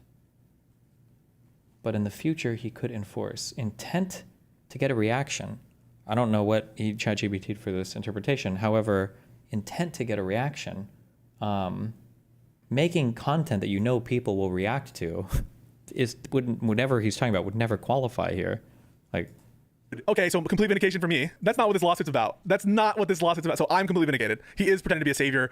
He has a savior complex. It's the first sentence. So everyone can absolutely give me props for being completely right. If that's what this lawsuit was about, you would say, I'm not suing XQC because the cases are better against him, but XQC is part of the problem, right? You don't even have to sue XQC. I'm not even saying sue. I don't get why this is so complicated. Ethan has his problems with fair use and how YouTube handles copyright. He's worried he might set a precedent, legally or otherwise, of people going after people just because they dislike them. He set the bar at maliciously harassing people, trying to prevent them from earning money. In Pisco's world, he would have gone after the whole Reddit list just out of spite. Maybe. The issue is that I think Pisco is trying to make it sound like the copyright fear is the primary driver of Ethan's lawsuit. And maybe if I rewatched Ethan's video, maybe that is what Ethan is communicating. And I just know that's obviously not true. If Ethan is saying that, I just wouldn't believe him. However, it sounds like what Ethan is saying is that these people have been obviously harassing the fuck out of him, and there is a legal way that he can go after them, but he wants to be careful about how he sets the bar for that legal behavior, because he doesn't want to like create a bad standard of going after people just for copyright infringement for no good reason or whatever that haven't, met that threshold. Do XQC. I'm saying you have to identify XQC as part of the problem. You can't say XQC is not part of the problem. You have to say XQC is part of the problem. Over 7 years ago, the owners of plaintiff TED Entertainment established a legal standard for fair use reaction videos, and Hassan dies. Yeah, we really appreciate that. TED Entertainment. As a genre, reaction videos vary widely. Bro, where are the pin sites? Where are the pin sites? You don't pin site the quote? Uh-oh. That's going to trigger me. Reaction videos like the Klein video that interpose short segments. Wait, where are we at? You don't pin site the quote? Uh-oh. Genre, reaction videos vary widely. Bro, where are the pin sites? Where are the What does a pin site mean? Is that when you do like id and then you like reference a document or whatever back in the thing you referenced before, or what does pin site mean for legal filings? Pin site. Cornell. Fuck.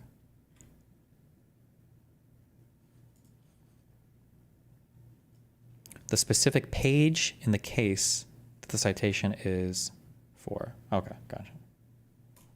Pin sites? You don't pin site the quote? Uh-oh. That's going to trigger me. Reaction videos like the Klein video that interpose short segments, emphasis added, constitute fair use. Wait a second. Where's the pin sites? So the citation's fucked. They're not blue booking. Did they italicize this period? I can't tell. If not, point deducted. The problem here with having this is you don't know what's emphasis added, what's not, right? Is emphasis added just for the... Doesn't him saying what he said and his beef with the three he's suing open him up to retaliation claims / bad faith use of copyright law? I mean, it's not bad faith use if they legitimately violated his copyright, though. this is emphasis added just for that. So really, really shitty citations in terms of the format of the citations, in my opinion. This case involves a group viewing session hosted by defendants. I agree with that. The moderators heavily promoted this. Yes, true. Badly formatted footnote. They profited, like most lazy reaction videos, Pepper's group, with primarily brief and sporadic observations. They'll watch long, unadulterated portions of the works to give surface level. That's a good citation. I like this. Other times, Denham's commentary has little to no critical bearing on the style or substance of the works. Wait, the works include what, actually? The works include the content, nuke, and then the show episode. Got it. Are you allowed to only go after people you dislike legally? Yeah, sure.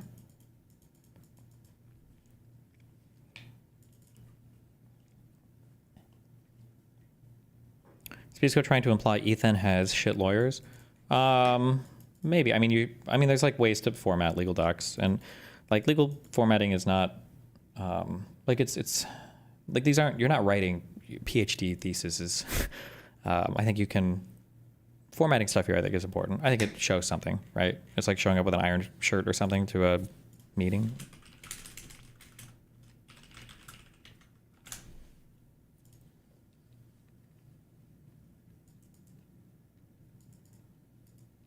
On the rare occasion when Denhams does provide sporadic or brief commentary, she spreads misinformation that is refuted.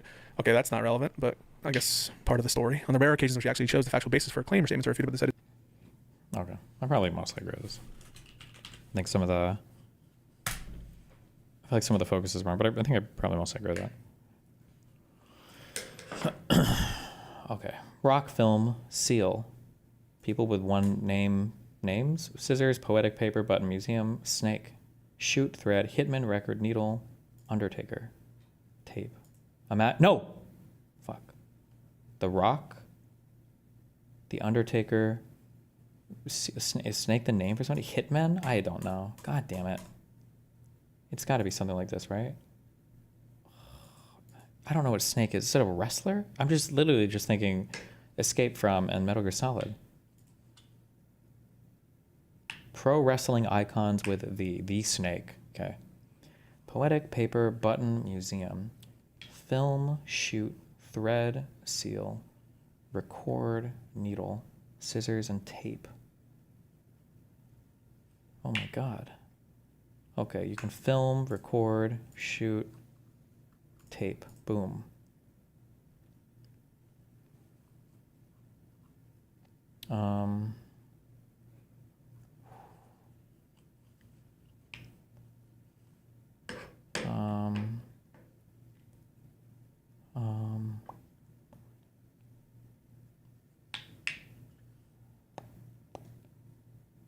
Oh, some shit with fucking shirts or something.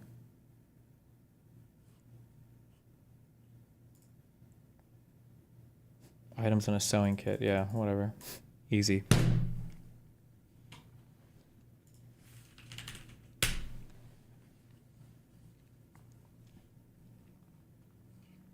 Poland. Warsaw. Wait. Oh, Tel Aviv. Ooh, the moon ruins. Okay.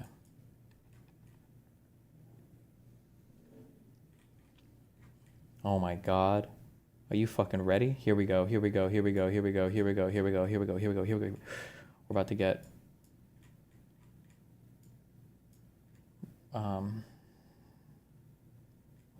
we're about to crush. We're about to obliviate this one. Are you ready?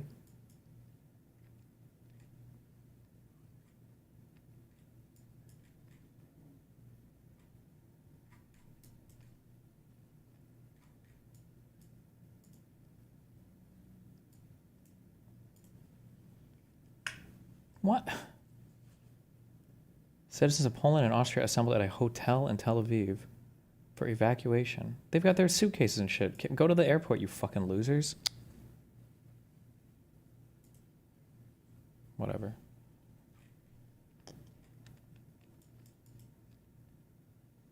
God damn it. Not the fucking weird Eastern European Russian bullshit. I don't know what this shit is. I'll never remember what it is. The fuck? What is this? What the fuck? What is this, Greek?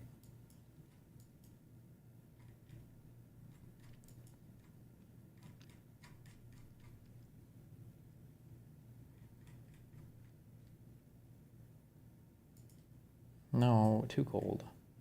I don't know. It's fucking 60. Give me a year. I don't know. Don't know. Don't care. Fuck. Fuck! Moscow. Don't care. This. Cold. Barometer. The New York Post. Look at those modern hairstyles. Don't be fooled. Wait. Is that how cold it is? Oh no, wait, this is how cold it is.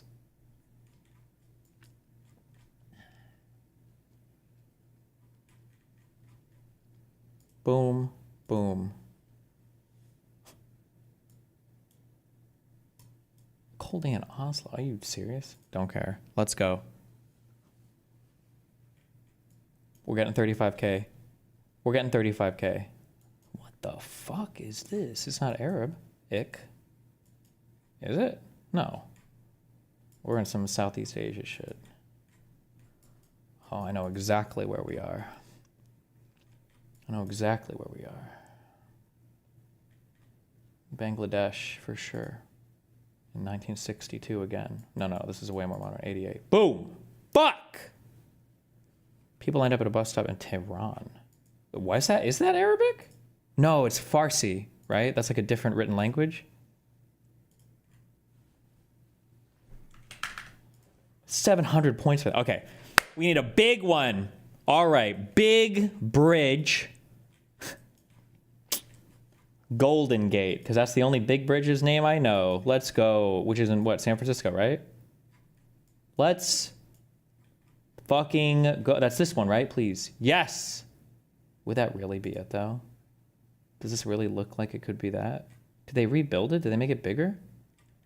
Oh, and that camera? The Nikon? From 62 again. Let's go. Boom. Oh. You know what? Wait. Did I? Oh, okay, almost 30K. Okay. Fuck this camera. All right. If the construction people are here tomorrow, we're going. I can't promise you that it's going to be a peaceful day on stream. Okay? Good luck.